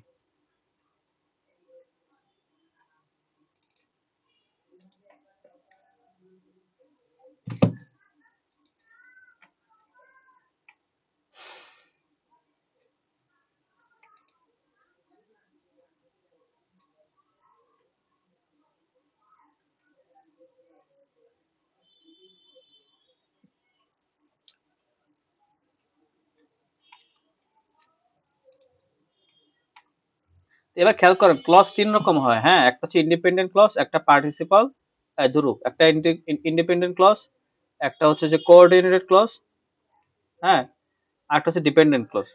ইন্ডিপেন্ডেন্ট মানে স্বাধীন, মানে ও যে নিজেই বাক্য গঠন করতে পারে। যেমন দেখেন, আই লাইক টু ভিজিট, এটা কিন্তু একটা স্বাধীন ক্লজ। আর ডিপেন্ডেন্ট ক্লজটা কিরকম, ডিপেন্ডেন্ট মানে যে অন্যের উপর নির্ভরশীল। When I think about my life, তো এইখানে এটা একটা ক্লজ তাই না, এই কারণে এখানে একটা সাবজেক্ট আছে, ভার্ব আছে, কিন্তু সেন্টেন্স থেকে আসলে শেষ হয়েছে। মাহিম, না ভাইয়া। তো তার মানে কি ও ডিপেন্ডেন্ট না, অর্থ প্রকাশ করার জন্য, ওর অর্থটা প্রকাশ করার জন্য ও তো আরেকজনের উপর ডিপেন্ডেন্ট, এই কারণে এটাকে বলে ডিপেন্ডেন্ট ক্লজ। ঠিক আছে, সো আপনি এরকম ডিপেন্ডেন্ট ক্লজ অ্যাড করতে পারেন, বা হচ্ছে যে এরকম ইন্ডিপেন্ডেন্ট ক্লজ অ্যাড করতে পারেন। সো আমাদের এখানে 3 রকম সেন্টেন্সের কথা আমরা বলছি, একটা হচ্ছে সিম্পল সেন্টেন্স, সিম্পল সেন্টেন্সে একটাই সাবজেক্ট থাকে, একটাই ভার্ব থাকে। আর এই যে নিচের দুইটা কম্পাউন্ড আর কমপ্লেক্স, এখানে একাধিক সেন্টেন্স একাধিক সাবজেক্ট থাকতে পারে, একাধিক ভার্বও থাকতে পারে। ঠিক আছে? তো সিম্পল সেন্টেন্সটা দেখেন, I enjoy eating with my friend. ঠিক আছে?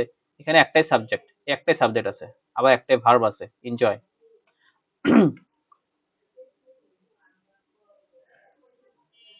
এই কম্পাউন্ড সেন্টেন্সটা খেয়াল করেন।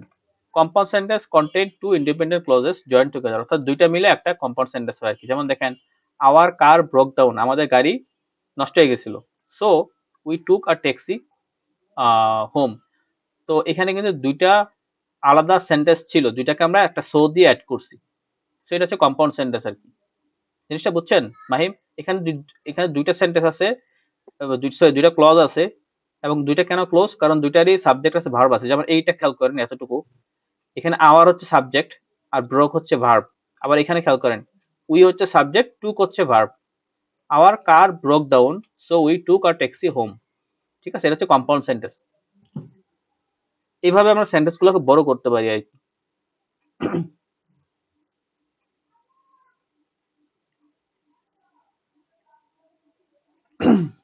আচ্ছা, এই ক্লজ দিয়ে বিস্তারিত আমি আজকে যেহেতু নাই, কি বলে, তারিখ নাই, আগের একটা রিভিশন দেবো আর ক্লজ নিয়ে একটু বিস্তারিত আলোচনা করবো আর কি পরে। তো আমার মতে আগে আপনারা এই যেটা শিখছেন, আহ এখানে আমি একটু সামারিটা দেখাই আপনাদেরকে। হ্যাঁ, যে আমরা হচ্ছে জি ভাইয়া। আজকে মূলত এই বিষয়গুলো শিখছি, যে একটা সেন্টেন্সের সাবজেক্টটা কিভাবে বড় করবেন, তারপরে সময় বা প্লেস দিয়ে কিভাবে বড় করবেন, কিভাবে প্রিপোজিশন বা পার্টিসিপেল ফ্রেজ ইউজ করবেন। তো এই তিনটা হচ্ছে আমরা মূলত ভালো মতো শিখছি। ক্লজটা আমি হালকা পাতলা বুঝাইছি, কানেক্টর হালকা পাতলা দেখাইছি। ঠিক আছে? সো ক্লজ আর কানেক্টরের ভিতরে আরো অনেক কিছু আছে, যেমন ক্লজের একটা ভালো ডেফিনিশন আছে, সরি ভালো প্রকারভেদ আছে, যেটা আমরা দেখছি যে ডিপেন্ডেন্ট, ইন্ডিপেন্ডেন্ট, কোঅর্ডিনেট ক্লজ, সরল জটিল বাক্য। তো এগুলোতে আমরা বিস্তারিত একটু পরে যাবো, আমি জাস্ট ধারণা দিয়ে রাখলাম। বাট ইংলিশ ল্যাঙ্গুয়েজে মূলত এইভাবেই সেন্টেন্স গুলো বড় করা হয়। আপনি যত সেন্টেন্স দেখবেন এইগুলো দিয়ে বড় করে। ঠিক আছে? আপনি যদি একটা পত্রিকায় যান, যেমন ধরুন আমরা ডেলি স্টারে গেলাম, হ্যাঁ, দেখবেন যে ওরা কিভাবে লেখে, ওরা এইভাবেই লেখে, যা দেখছি আমরা তাই লেখে।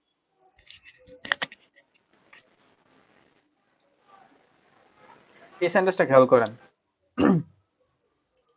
দ্য ডেইলি স্টার, এটা ডেইলি স্টার একটা পত্রিকা, তাই না? So the daily star is a newspaper, এটাই ছিল সেন্টেন্স। ওরা এটা বড় করছে কিভাবে দেখেন, যেটা বাংলাদেশি সেন্টেন্স এবং কি ধরনের, সরি বাংলাদেশি পত্রিকা, এটা বাংলাদেশি নিউজ পেপার, এবং কি ধরনের নিউজ পেপার, ইংলিশ ল্যাঙ্গুয়েজ, এবং কতদিনে প্রকাশ হয়, ডেইলি। সেইভাবে সেন্টেন্স গুলো বড় করা হয়। It is by far the largest circulating English language newspaper in the country.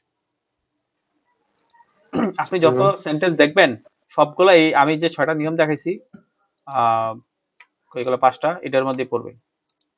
এই যে আপনি সাবজেক্ট বড় করবেন, আর নাহলে অবজেক্ট বড় করবেন, ক্লজ ইউজ করবেন, কানেক্টর ইউজ করবেন, এগুলো দিয়ে সেন্টেন্স বড় করা যায়।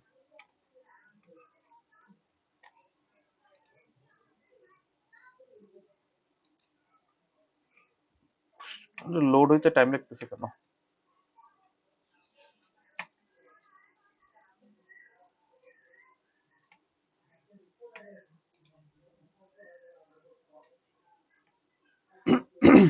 তো দেখেন এখানে সেন্টেন্সটা দেখেন,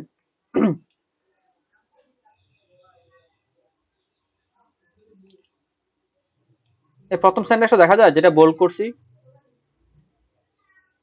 কি ভাই? দেখেন কি লেখছে, বাংলাদেশ, এটা হচ্ছে main subject, have been dealt a blow ahead. Dealt a blow মানে একটা ধাক্কা সামলানো। ঠিক আছে? অফ দেয়ার টি-20 সিরিজ এগেইনস্ট পাকিস্তান, অর্থাৎ পাকিস্তানের সাথে যে দ্বিপাক্ষিক টি-20 সিরিজ, এটার আগে বাংলাদেশ একটা ধাক্কা সামলাচ্ছে। অ্যাজ, যেহেতু, লেফট আর্ম পেসার, অ্যাজ যেহেতু left arm pacer Mustafizur Rahman has, এ দেখেন এতটুকু কিন্তু একটা সেন্টেন্স, হ্যাঁ, এই এতটুকু কিন্তু একটা সেন্টেন্স হয়ে যেত, কিন্তু আমরা এটাকে বড় করছি যে অ্যাজ দিয়ে, আরো অর্থ দিয়ে। ঠিক আছে? তো as left arm pacer Mustafizur Rahman has been ruled out, ও বাদ হয়ে গেছে ডিউ টু ইনজুরি, ইনজুরির কারণে। তাহলে একটা সেন্টেন্স দেখেন বড় হয়েছে জাস্ট কয়েকটা ইনফরমেশন দেওয়ার কারণে। প্রথমে হচ্ছে বাংলাদেশ আঘাত পেয়েছে বা ধাক্কা খাইছে কিসের কারণে? এই ভাই সরি, ক্লাস শেষ হয়ে যাবে। হ্যাঁ এই শেষ হয়ে যাবে। আচ্ছা ঠিক আছে, দাঁড়ান আমি লিঙ্ক দিচ্ছি। ওকে,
সেন্টেন্সটা দেখা যায় স্ক্রিনটা? জি ভাই। জি ভাই। খেয়াল করেন, হ্যাঁ এটাকে যদি অর্থ করি, এই যে বাহাতি পেসার মোস্তাফিজুর রহমান চোটের কারণে বাদ পড়ায় পাকিস্তানের বিপক্ষে তাদের টি-20 সিরিজের আগে একটা ধাক্কা খেয়েছে বাংলাদেশ। জাস্ট কয়েকটা তথ্য একসাথে দিছে, এই জন্য বড় হয়েছে।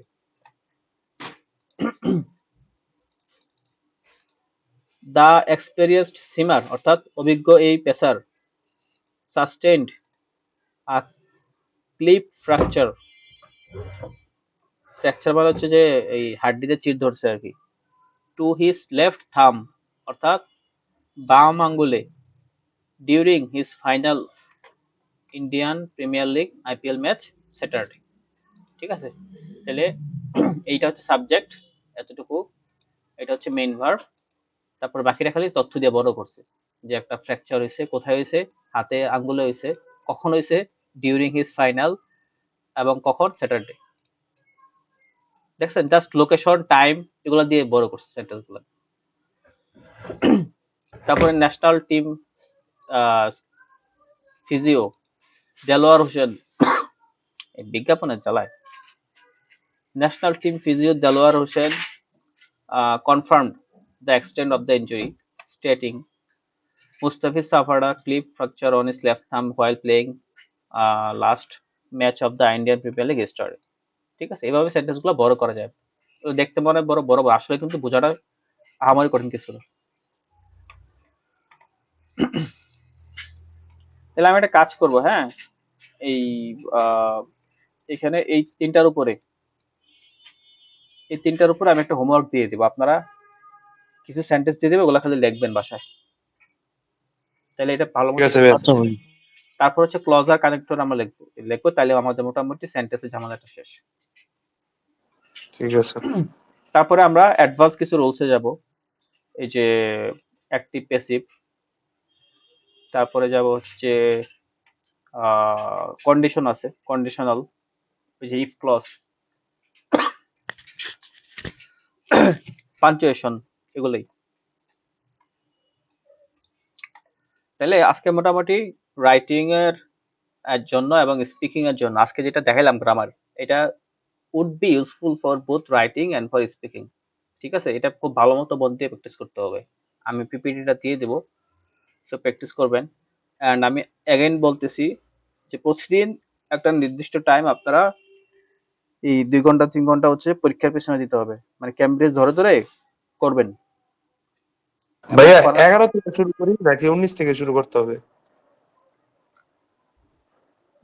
আপনি 11 থেকে শুরু করেন, আগেরগুলো একটু হালকা, প্রথম 11 12 এগুলো একটু মনে হয় সহজ আছে আর কি। 11 থেকে করতে থাকেন, সমস্যা নেই। ঠিক আছে ভাই। ভাই 19 থেকেই তো সবাই বলছিলেন শুরু করতে। মাইন্ড ভাই 11 থেকে শুরু করলে এটা উল্টা যায় না? সবাই 11 থেকে করে, হ্যাঁ, আমি এটা চালু করছি ওটা করে 19 থেকে। কারণ হচ্ছে 19 হচ্ছে লেটেস্ট, তাই না? তো লেটেস্টটা জি করলে ভাই। ধারণাটা ক্লিয়ার হয় আর কি শুরুতেই। কঠিন না সহজ এটা বিষয় না। তো এখন ও যেহেতু বললো যে 11 থেকে করতে করবে, এটা বড় কোনো বিষয় না আর কি, সমস্যা না, একদিকে করলেই হবে।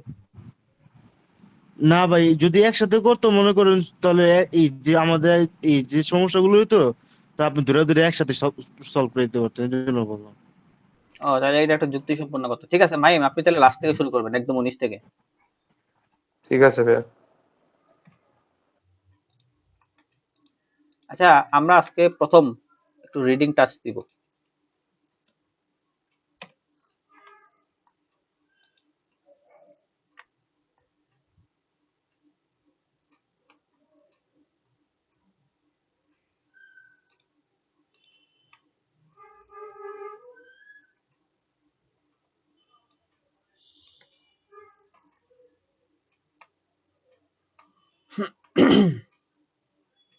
পরীক্ষাটা কই?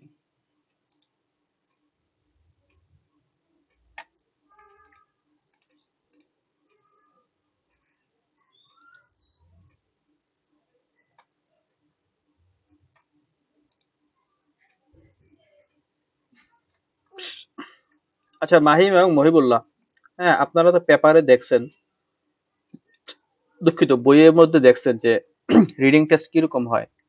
আপনাদের 1 ঘন্টা সময় থাকবে এবং আপনাদেরকে এই 1 ঘন্টার মধ্যে এই 3টা হচ্ছে যে পার্ট সলভ করতে হবে। এটা হচ্ছে পার্ট 1, এটা পার্ট 2, এটা পার্ট 3। ঠিক আছে, তো পার্ট 1 এর সবগুলা পার্টের এরকম 4-5টা করে ইয়া দেওয়া থাকে, এই প্যারাগ্রাফ দেওয়া থাকে, আর কোশ্চেন থাকে এদিকে। ঠিক আছে, কোশ্চেন কোশ্চেন বলতে থাকে ট্রু ফলস, তারপর হচ্ছে যে শূন্যস্থান, সামারি, হ্যাঁ, এগুলো থাকে। যেমন এখানে এখানে হেডিং আছে, হেডিং বা টাইটেল ম্যাচিং করা, এই টাইটেলটা পড়ে আর কি বলে এই ইয়াটা পড়ে তারপর এগুলো ম্যাচ করতে হবে আর কি। তারপরে এই যে শূন্যস্থান আছে, ওয়ান ওয়ার্ড অনলি, এখানে এখানে আছে এই কি বলে আপনার এমসিকিউ আছে, এবিসিডি বসাইতে হবে দেখে দেখে। ঠিক আছে, তো এটা হচ্ছে বেসিক জিনিস। তো আমি রাইটিং এর সময় যেটা বলছিলাম, এখানেও একই জিনিস বলবো যে আমরা যখন রিডিংটা শুরু করব, সো প্রথম কয়েক মিনিট ভেরি ভেরি ইম্পর্টেন্ট। একটা বই ওপেন করি।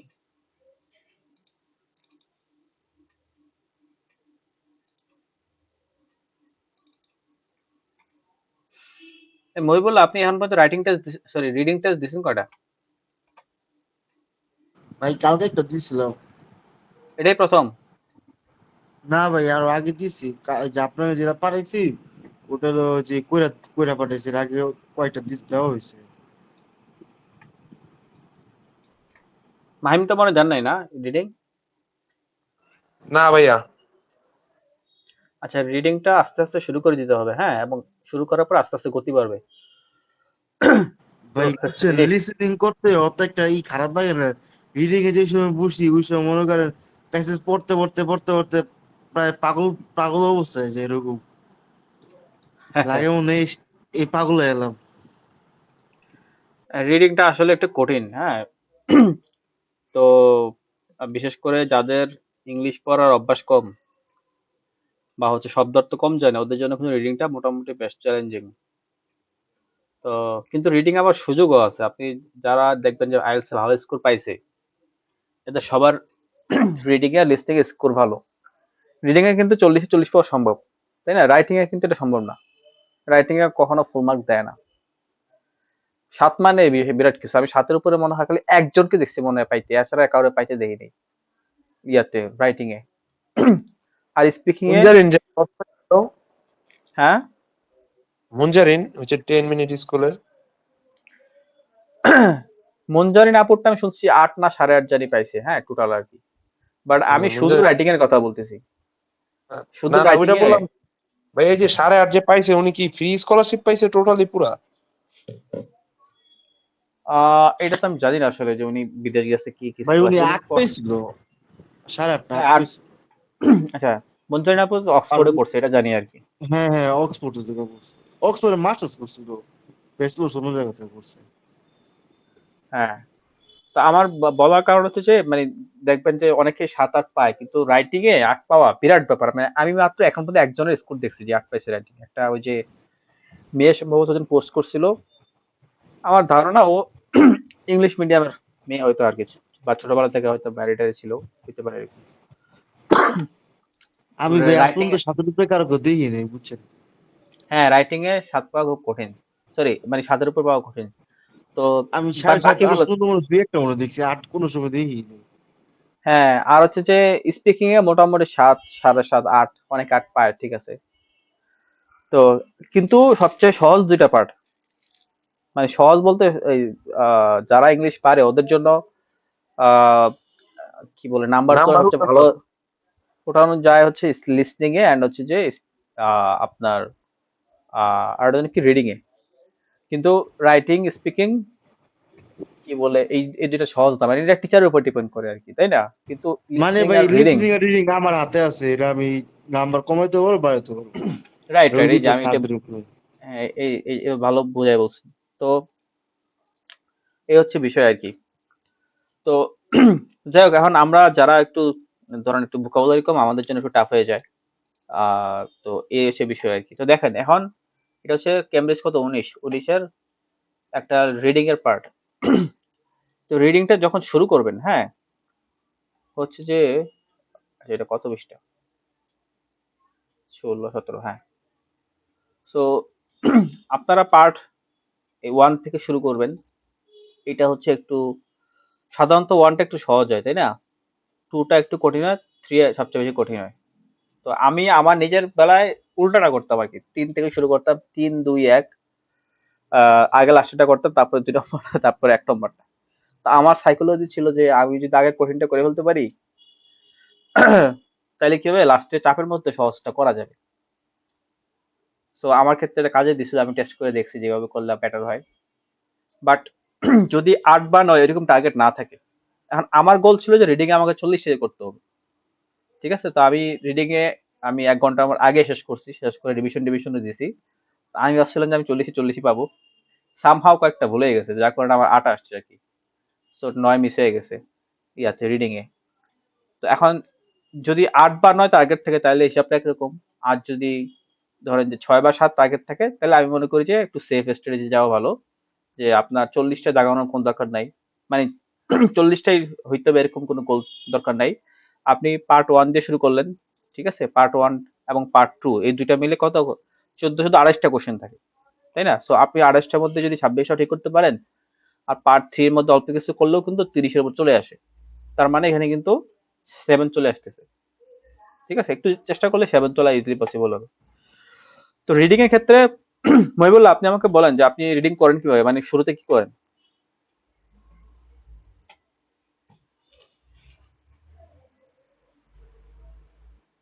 হ্যালো? ভাই আমাকে বলতেছেন? হ্যাঁ, হ্যাঁ, আপনি বুঝতে পারতেছেন তো আমার কথা? ভাই এই যে একটু কথা মাঝখান দিয়ে বাফারিং করছিল, ভালোভাবে শুনতে পারি না, মনে হচ্ছে মাইন ভাই কি বলতেছে। ও ভেরি সরি আচ্ছা। মাহিম তো আমার কথা শুনতেছেন ক্লিয়ার না? জি ভাই, আমি ক্লিয়ার শুনতেছি। আচ্ছা তো এই আমি মহিবুল্লাহকে জিজ্ঞাসা করছি যে আপনি যখন রিডিংটা করেন শুরুতে কি করেন?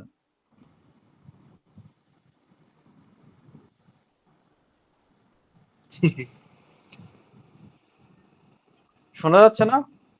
আবার বাফারিং করতেছে।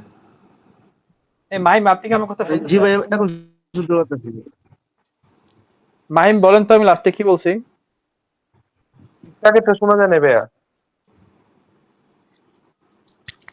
আমার তো এখানে নেট ঠিক আছে। যাই হোক, আমি মহিবুল্লাহকে জিজ্ঞাসা করছি যে রিডিং যখন মহিবুল্লাহ শুরু করে, শুরু করার সময় ও কি করে?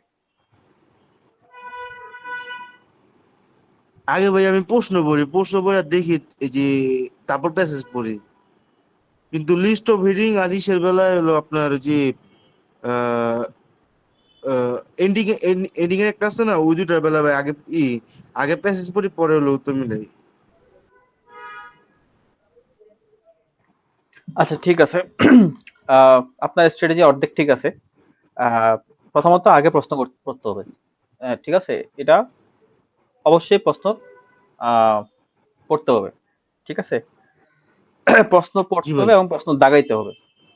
ঠিক আছে? তো আমি আমি কিন্তু ওই অফলাইন অনলাইন দুই রকম পরীক্ষায় কিন্তু দিছি।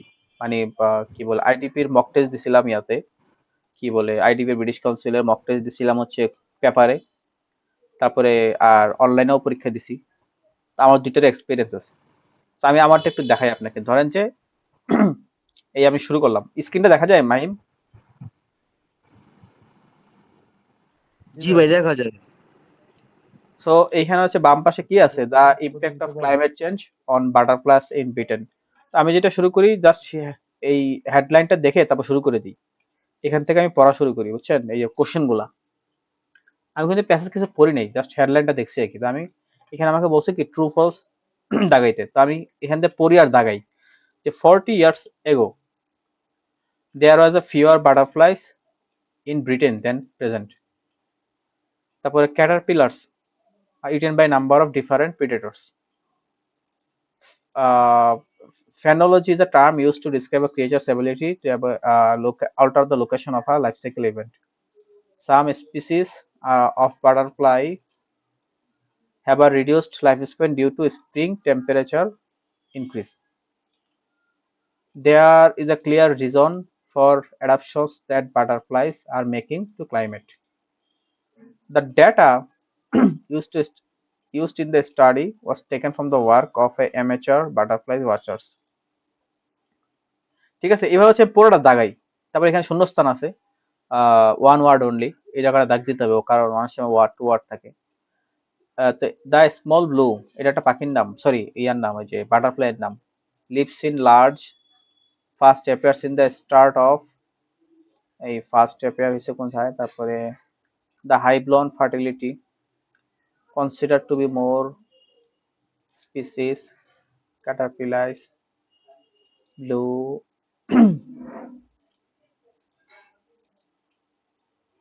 found in England, both climate change caterpillar are possible reason দেখলেন। ঠিক আছে? তাহলে আমি এটা উপর থেকে নিচ পর্যন্ত পড়ছি এবং পরে হাইলাইট করছি বা দাগাইছি। দেন হচ্ছে যে আমি বাম পাশে যাব, গিয়ে এই প্যারাগ্রাফটা পড়বো, পড়ে আনসার করবো। ঠিক আছে? এখন সেম জিনিস পেপারেও আপনি আগে হচ্ছে ইয়াটা দেখলেন, এই এখানে কোশ্চেন দেখলেন,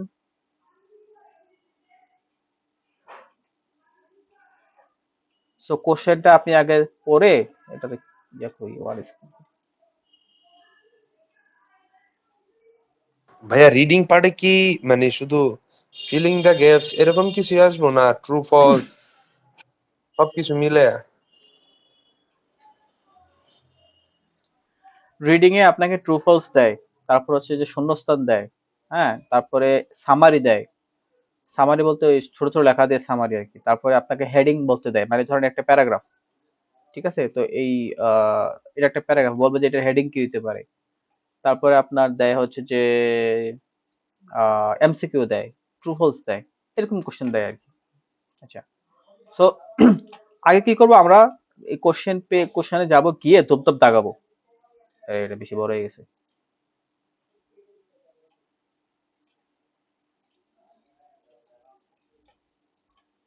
তো আমরা কোশ্চেন পাইছি, এখন আমরা ধুপধাপ দাগাবো খালি। People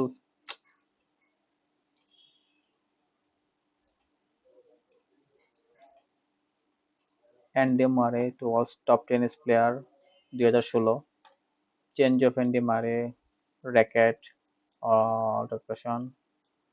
professional racket to grow with them.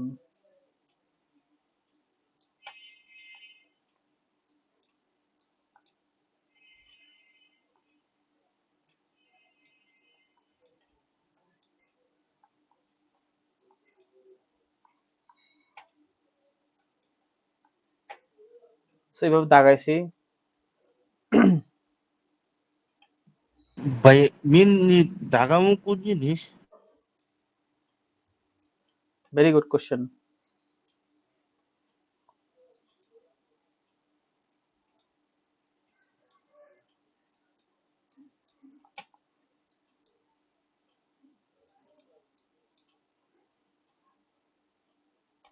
শেষ। তো এখন আমি জিনিসটা বলি, আমরা এই কোশ্চেনটা পাওয়ার পরে আমরা পার্ট ওয়ানে যাব, গিয়ে প্রথমে আমরা কোশ্চেন দেখবো এবং ধুপধাপ দাগাবো। তো কোশ্চেন হচ্ছে যে আমরা দাগাবো কি, এখানে তো অনেকগুলো ওয়ার্ড আছে। সাধারণত যেসব ওয়ার্ড গুলো মেইন ওয়ার্ড, ওগুলো দাগাইতে হবে। তো মেইন ওয়ার্ড আমরা বুঝবো কিভাবে? মেইন ওয়ার্ড মানে হচ্ছে যে ধরেন যেগুলো সাবজেক্টে থাকে, হ্যাঁ, তারপর হচ্ছে যেগুলো নাউন। তো নাউন বলতে কি, যেমন এনডি মারে। এনডি মারের নাম আপনারা জানেন কিনা, উনি একজন টেনিস প্লেয়ার, অনেক ফেমাস ছিল, মনে হয় ইংল্যান্ডের খেলোয়াড় ছিল মনে হয়। তো এই যে এরকম জায়গা, মানুষের নাম যদি থাকে বা কোনো জায়গার নাম যদি থাকে বা যে কোনো কিছু নাম যদি থাকে, এটা দাগাবো। তারপরে কিছু গুরুত্বপূর্ণ অ্যাডজেক্টিভ, যেমন এখানে টপ, ঠিক আছে, প্লেয়ার, তারপরে এই যে সাল 2016 সাল, এই যে ইম্পর্টেন্ট যে বিষয়গুলো আছে এগুলো আমরা দাগাবো। এখন এই কোনটা দাগানো উচিত আর কোনটা দাগানো উচিত না, এটা একটু খেয়াল করে দেখলে বোঝা যাবে। যেমন ধরেন সেকেন্ড সেন্টেন্স যদি আমরা দেখি, তো এখানে লেখছে কি দা চেঞ্জ দ্যাট। তো এই দা চেঞ্জের আসলে কিন্তু এরকম গুরুত্ব নাই, বিশেষ করে দা এর বা দ্যাট এর, কিন্তু ওনার নামটা গুরুত্ব আছে এন্ডেমোরে। মেড টুইস্ট র্যাকেট, তাহলে র্যাকেট একটা নাউন, র্যাকেট এসে দাগ দেবো। অ্যাটেনশন, এটা একটা অ্যাডজেক্টিভ, এটা নিচে দাগ দেবো। সো মূলত আপনি ইম্পর্টেন্ট যে শব্দগুলো পাবেন, ইম্পর্টেন্ট শব্দ বলতে আমি বোঝাচ্ছি নাউন, তারপরে ভার্ব, তারপরে অ্যাডজেক্টিভ, তারপরে কোনো সালের নাম, ইয়ারের নাম, হ্যাঁ, সময়ের নাম, এই ধরনের বিষয়গুলো পাইলে এগুলো দাগায় রাখবেন। কারণ মূলত এগুলো হচ্ছে সেন্টেন্সের মেইন কোর আর কি। তো এগুলো দাগালে তখন খুঁজে পাওয়াটা সহজ হবে। বুঝছেন মাহিম? বলেন তো কি কি করতে হবে আপনাকে একটা পরীক্ষা শুরুর পরে? নাউন প্রোনাউন মানে নামের জায়গাগুলা, স্থানের জায়গাগুলা, সময়, এগুলা। হুম, প্রোনাউন দাগাইতে হবে না, নাম দাগাইতে হবে। যাই হোক, তো আপনি দাগাইছেন, দাগানোর পরে ভালো কথা সবগুলাই দাগাবেন, শুধু একটা দুইটা না। অনেকে যেটা করে একটা সেকশন দাগায়, পুরোটাই দাগাবেন। আমি একটা কাজ করি, ওইটা দেখাই, এটা তাহলে সুবিধা। তো আমি কিন্তু পুরোটাই দাগাইছি, তাই না? এই যে এখানে পুরোটাই হাইলাইট করছি। এখানে কয়টা কোশ্চেন ছিল টোটাল? 14টা, 13টা কোশ্চেন, 13টাই আমি হাইলাইট করছি। হাইলাইট করে দেন হচ্ছে আমি এখান থেকে পড়া শুরু করবো। ঠিক আছে? প্রথম প্যাসেজটা পড়বো। এই প্যাসেজ তো না, প্রথম প্যারাগ্রাফ। এই যে এখানে টোটাল কয়টা প্যারাগ্রাফ আছে? একটা, দুইটা, তিনটা, চারটা, পাঁচটা, ছয়টা, সাতটা, আটটা, নয়টা। তো বেশি বড় দিছে। যাক, 9টা প্যারাগ্রাফ আছে।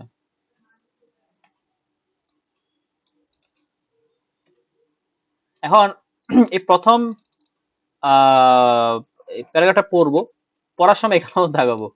So according to conservationalist, population, দাগাই, populations of around two-thirds of butterfly, 2/3 butterfly have declined in Britain over গত 40 বছর কমে গেছে।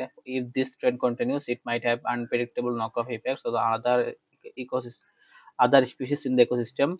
Butterfly eggs develop into caterpillars are those insects which are second stage in the new butterfly's life cycle, consume vast quantities of plant around a plant খায় মানে গাছ খায়, in turn act as a prey of bird as well as bats and other small mammals.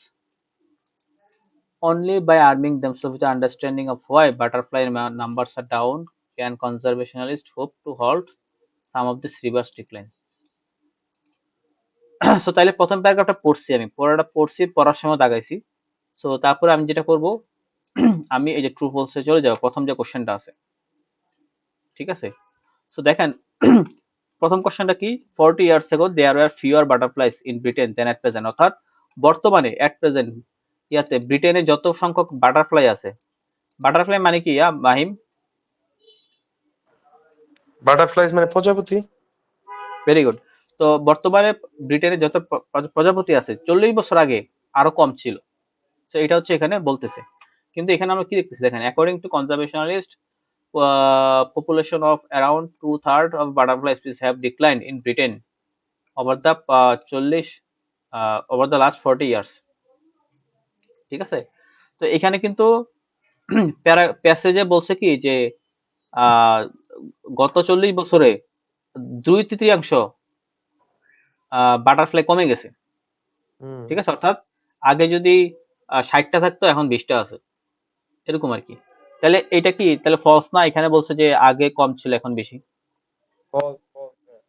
তাহলে হচ্ছে false, ঠিক আছে? তারপরে আমি সেকেন্ড কোশ্চেনে যাব, ঠিক আছে? সেকেন্ড কোশ্চেনটাকে দেখবো যে সেকেন্ড কোশ্চেন এখানে আছে কিনা, কথা বুঝছেন? সেকেন্ড কোশ্চেনে দেখবো যে এখানে আছে কিনা। সো যদি সেকেন্ড কোশ্চেনে থাকে, আমি এখানে দাগাই ফেলবো এই সেকেন্ড কোশ্চেনটাও। ওই যে স্কুলে পরীক্ষা দিতাম না 7-8-এ, হ্যাঁ, স্কুলে যে পরীক্ষা দিতাম না 7-8-এ, হুম হুম, হ্যাঁ, হ্যালো। হ্যাঁ ভাইয়া ওরকম টাইপেরই তো। ওই যে আমাদের একটা দিত, ওইটার মধ্যে ট্রু ফলস, তারপরে ফিলিং লাগে। একদম ওইরকমই। তো এখন যেটা হয়েছে কি, ওই একটা বিষয় কি, যে ধরেন আপনি কি ক্রিকেট খেলা দেখেন? জি ভাইয়া। তো দেখবেন যে অন্য দেশের খেলোয়াড়রা কি হয়, ইংল্যান্ডের বা হচ্ছে যে ইন্ডিয়ান প্লেয়াররা, এরা প্রত্যেক বছর ইমপ্রুভ করে না? যেমন ঋষভ পান্ট যখন প্রথম বছর খেলছিল, সে প্রত্যেক বছর তার হুম, ইমপ্রুভমেন্ট হয়েছে না? যতদিন গেছে আরো জি আরো ভাইয়া। ভালো ব্যাটসম্যান হয়েছে। ওর কিন্তু কিপিং খারাপ ছিল আগে, এখন কিন্তু সে কিপিং এ ইমপ্রুভ করছে। কিন্তু হ্যাঁ ভাইয়া, বাংলাদেশের প্লেয়াররা দেখবেন কি উল্টাটা, শুরুতে কিছুদিন ভালো খেলে, এরপরে আর খেলতে পারে না। এটা শুরু আগুন পরে বেগুন এক হয়ে যায়। সাকিব ছাড়া বাকি সবারই কিন্তু মোটামুটি এরকম অবস্থা, তাই না? তো জি ভাইয়া।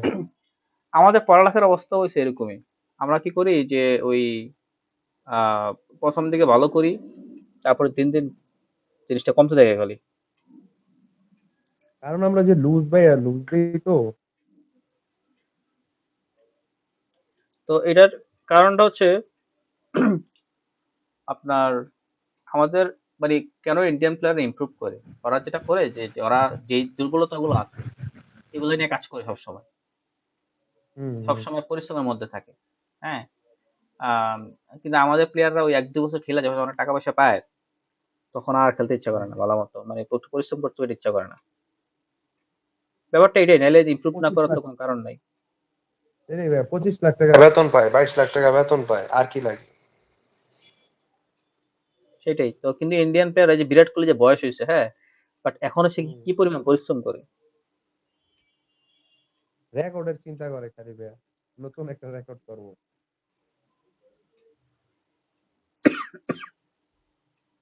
সেটাই। তো এখন আমাদের কি বলে প্লেয়ারদের তো ওই এই ইয়েটা নাই। এখন আমাদের পড়াশোনাতে যে সমস্যাটা যে আমাদের ওই স্কুলে যেটা হয় কি স্কুলে আপনি যদি মনে করে দেখবেন ছোটবেলায় আপনি যখন প্রাইমারিতে ছিলেন ওইখানে অনেক শব্দ তো মুখস্থ করাইতো না এবং লেখাইতো না ইংলিশ। জি ভাইয়া। তারপরে কি হয়েছে এটা কিন্তু আস্তে আস্তে কমে গেছে। তো প্যাসেজের হ্যাঁ, নতুন শব্দার্থ আসছে বাট শব্দার্থ কিন্তু পরীক্ষায় ছিল না, শব্দার্থ ছিল ছোটবেলায়, এরপরে কিন্তু শব্দার্থ অ্যাড করে নেই খুব বেশি। না ভাইয়া, এসএসসি তে কিন্তু শব্দার্থ নাই, ইন্টারেও নাই, হ্যাঁ। না, না, কিন্তু শব্দার্থ না। শিক্ষা ছাড়া এ প্লাস পাওয়া কিন্তু পসিবল না, কারণ ইন্টারের যে বইটা ইংলিশ ফার্স্ট পেপার, তো এটা কিন্তু বেশ ভালো একটা বই, হ্যাঁ। তো এখানে যে স্টুডেন্টরা কিন্তু শব্দার্থ মুখস্থ করে না, আমি কিন্তু ইন্টারের অনেক স্টুডেন্ট পড়াই অ্যাডমিশনের জন্য ইংলিশে, তো আমার অভিজ্ঞতা আছে স্টুডেন্টদের নিয়ে। তো আমাদের বুঝতে ছেলেমেয়েরা ওই পারছি। 5, 6, 7 পর্যন্ত যেটা শিখে এরপর আর ইমপ্রুভমেন্টটা হয় না। তো টিচারের কাছে এইটাই যায় কিন্তু ভাইয়া টিচাররা সমস্যা। স্কুল কলেজের টিচাররা তো আর ওইরকম পড়ায় না, ক্লাসে ফাঁকি দেয়, তারপরে ভাইয়া প্রাইভেটে ওই যেতে যে হয়। একটা শীট দিয়া দেয়, শীট মুখস্থ করো বা একটা পেজ দিয়ে দেয়, এটা মুখস্থ করো, এটাই পরীক্ষা দিয়ে দিবা লেখা। হ্যাঁ সেটাই তো, এই এই হচ্ছে যে বিষয় আর কি। তো এখন এই ইমপ্রুভমেন্টটা হচ্ছে জরুরি। তো ওই ইমপ্রুভমেন্ট হয় না। এখন দেখেন আপনি ওই এসএসসি এইচএসসি তে যা ছিল শূন্যস্থান, তারপর হচ্ছে যে এটা কি ট্রু ফলস, এই একই জিনিস কিন্তু কিন্তু আপনি বুঝতে পারতেছেন না, কারণ আপনার ওই ইমপ্রুভমেন্টটা স্কুল থেকে বা কলেজ থেকে হয় নাই। জি এখন ভাইয়া। ওইখানে যা সেন্টেন্স ছিল এখানে তাই সেন্টেন্স, বাট এখানে সেন্টেন্স একটু বড় বড় এই আর কি। এই যে এখানে শুরু হয়েছে, এখানে শেষ হয়েছে, তাই না? তো এখন যদি শব্দার্থগুলো জানা নট থাকতো বা গিভেন মানে সেন্টেন্সের, কি? হ্যাঁ, নট গিভেন। ও নট কি মানে আনসারটা দেওয়া নাই আর কি, অনেক সময় আনসার দেওয়া থাকে না। তো এই আর কি, আপনি আগে যা পড়ছেন তাই এখানে তাই আছে, বাট একটু অ্যাডভান্স লেভেলের আর কি। তো এটা একটু কষ্ট হবে, প্র্যাকটিস করতে হবে এই আর কি। যাই হোক, আমরা ব্যাক করি। তো আমি একটু যদি সামারি করি, আমি বলছি যে আমরা রিডিং টেস্ট শুরু করার পরে প্রথমে পার্ট ওয়ানে যাব, কোশ্চেন সবগুলো দেখবো। কোশ্চেন অনেকে যেটা করে অর্ধেক দেখে বা একটা সেকশন দেখে, বাট না, আমরা সবগুলো কোশ্চেনই দেখবো। কোশ্চেন দেখতে গিয়ে যদি 4 মিনিট 5 মিনিট যায় যাবে, সমস্যা নেই। কোশ্চেন দেখবো এবং দাগাবো, which is very very important. Mohibul, আপনি কোশ্চেন দেখার সময় দাগান? জি ভাই। এখন আমি যখন পরীক্ষা দিছিলাম মক টেস্টে এই ব্রিটিশ কাউন্সিল আইডিপির, আমি তখন পেন্সিল ইউজ করতে দিত, হ্যাঁ, পেন্সিল দিয়ে আমি দাগাইতাম। এখন পেন্সিল সম্ভবত নিতে দেয় না, আমি যেটা শুনছি আর কি। মানে পেন্সিল দিতে দিয়ে তো দেয় না লেখা ভাই, যায় না। ব্যবহার করতে দেয় না, পুরো ফুল পেড এসে বসে। এখন এটা সমস্যা হচ্ছে কি, যেমন দেখেন এখানে কিন্তু আমি যেটা দাগাইছি এটা কিন্তু মুছে ফেলা যায়, এই যে এটা মুছে ফেলতে পারছি, তাই না? কিন্তু খাতার মধ্যে আপনি যেটা দাগাইছেন কলম দিয়ে, এই যে এটা মুছবেন কিভাবে? তো এটা একটা সমস্যা হয়ে গেছে এখন পেপারে। তো পেন্সিল যদি না থাকে তো কলম দিয়ে দাগাইতে হবে, বাট ওই ইয়ার উপরে দাগায় না, একটু নিচে একটু আস্তে করে দাগাইতে হবে আর কি। ওই ভাই আস্তে তো আস্তে করে তাকাতো যাতে ইটা জানি দেখা যায় জিনিসটা। তো তাইলে প্রথমত কোশ্চেন সবগুলো আমাদের পড়তে হবে, কোশ্চেন দাগাইতে হবে, তারপর আমরা একটা প্যারাগ্রাফ পড়বো এবং একটা প্যারাগ্রাফ পড়ার পরে ওই এই প্যারাগ্রাফ থেকে যত কোশ্চেন আছে আনসার করে ফেলবো।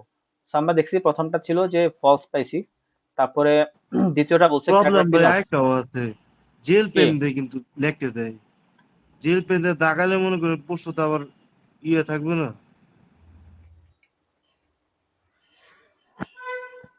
অনেক জায়গায় তো বল পেন দেয়। কয়েকটা ভাই দেখছি জেল পেন দিছে, জেল পেন দিয়ে রাইটিং ও লিখতে হবে, অনেক কি ছাপ পড়ে যায় এরকম দেখলাম। ওরা দু একটা সেন্টারে মনে পড়ে, আর বেশিরভাগ সেন্টারের কথা আমি জানি না। সেন্টার ভালো কোনটা ভাইয়া? সেন্টার বাসার কাছে যেগুলো এগুলো দেওয়া উচিত, তো দূরে যাওয়া ঠিক না। তবে মেইন গুলো দিতে পারলে ভালো হয়, আইডিপি মেইন বানছে বা ব্রিটিশ কাউন্সিলের মেইন বানছে। আচ্ছা, এই আলোচনা আমরা পরে করি, হ্যাঁ। রিডিংটা এখন বাসি। তো আমি বলছি যে আমরা প্রথমে সবগুলো কোশ্চেন পড়বো এবং দাগাবো, দ্বিতীয়ত আমরা তারপরে প্যারাগ্রাফ পড়বো, প্যারাগ্রাফ পড়ে প্যারাগ্রাফ ফিল্ডের যতগুলো কোশ্চেন আছে দাগাই ফেলবো। তো একটা কোশ্চেন গেছে, তারপর দ্বিতীয় কোশ্চেন দেখেন, caterpillars are eaten by number of different predators, ঠিক আছে? সো ক্যাটারপিলার কি হয় যে বিভিন্ন রকম প্রাণী দ্বারা খাওয়া হয়, মানে যারা ক্যাটারপিলার আছে, ক্যাটারপিলার মানে যে পোকা এক ধরনের, এই যে অর্থ দেখেন পোকা। সো এই পোকাটা কি হয় are eaten by a number of different predator. Predator মানে শিকারী। তো বিভিন্ন রকম শিকারী পশু পাখি এই ধরনের পোকাগুলো খায়। এটা কি সত্য না মিথ্যা? তো এটা দেখেন এখানে মনে হয় কোথায় যেন আহ এই একেবারে দাগাইছিলাম। আপনার নিচেরটাই, এরো হুম? নিচেরটাই, হ্যাঁ।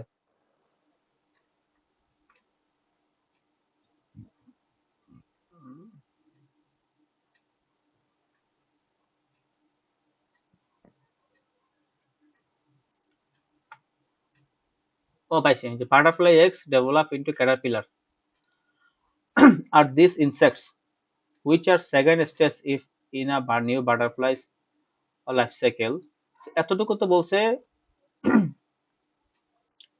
যে বাটারফ্লাই ডিমগুলা ক্যাটারপিলারের ভিতরে বড় হয় আহ, এটা এবং তো ভাই বাটারফ্লাই হওয়ার প্রসেসটা বলছে, এটা তো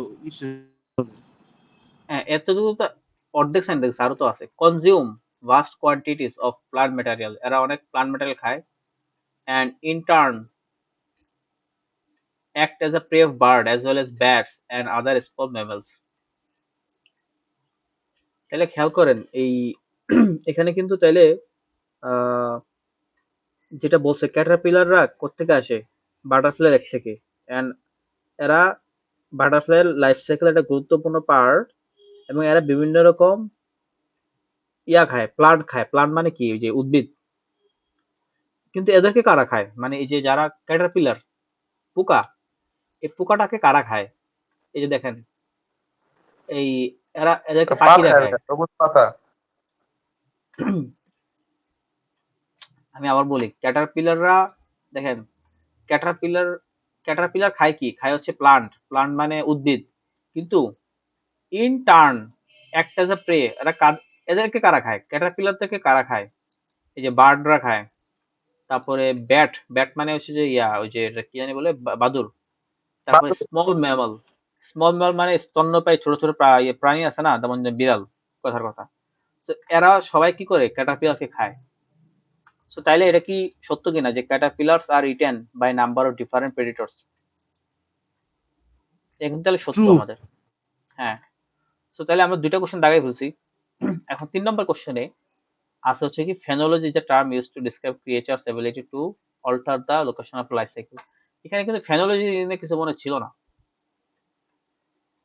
তো যেহেতু নাই তার মানে এটা আসছে কোত্থেকে এখান থেকে ঠিক আছে বাট আমি এখানে এখনই যাব না আমি বাকি কোশ্চেন গুলো দেখবো যে এই এক থেকে আর কিছু আছে কিনা কোশ্চেন 1তম প্যারাগ্রাফ থেকে সো 3-এ নাই 4-এও নাই 5-এ নাই মানে ইয়াতে আর থাকবে না এই যে কি বলে এটা কি বলে এমসিকিউ তে কোশ্চেন নাই 1 নম্বর প্যারাগ্রাফ থেকে কিন্তু শূন্যস্থান থেকে থাকতে পারে নাকি তো শূন্যস্থান থেকেও নাই কারণ হচ্ছে যে ব্লু এটা কি লিখছে দ্য স্মল ব্লু কোন একটা প্রজাপতি এখানে স্মল ব্লু সম্পর্কিত কিছু নাই তারপর যদি নিচে যাই এগুলোও নাই আর নাই সো তাইলে আমি এখন চলে যাব ডিরেক্ট সেকেন্ড প্যারাগ্রাফে এবং আমি কিন্তু প্রথম প্যারাগ্রাফে আর জীবনও ব্যাক করতেছি না কারণ অলরেডি আমি প্রথম প্যারাগ্রাফের থেকে দুইটা কোশ্চেন ছিল দুইটা জায়গায় ফেলছি আমি কিন্তু জানি যে প্রথম প্যারাগ্রাফ থেকে আর কোনো কোশ্চেন নাই বাকি যে 11টা কোশ্চেন এগুলোর সাথে প্রথম প্যারাগ্রাফের কোনো সম্পর্ক নেই আমি আর প্রথম প্যারাগ্রাফে যাব না তো সেম ভাবে আমি প্যারাগ্রাফ 2 নম্বরটা পড়বো তারপর আনসার করব তারপরে 3 নম্বরটা পড়বো সবগুলো আনসার করব 4 নম্বরটা পড়বো সবগুলো আনসার করব 5 নম্বরটা পড়বো সবগুলো আনসার করব এটা হচ্ছে আমার সাজেস্টেড প্রসেস এখন অনেকে যেটা সাজেস্ট করে অনেক টিচাররা যে স্ক্যানিং করতে বলে বা হচ্ছে যে স্কিমিং করতে বলে মানে আপনি জাস্ট এখান থেকে খুঁজে খুঁজে বের করবেন ধরেন যে আহ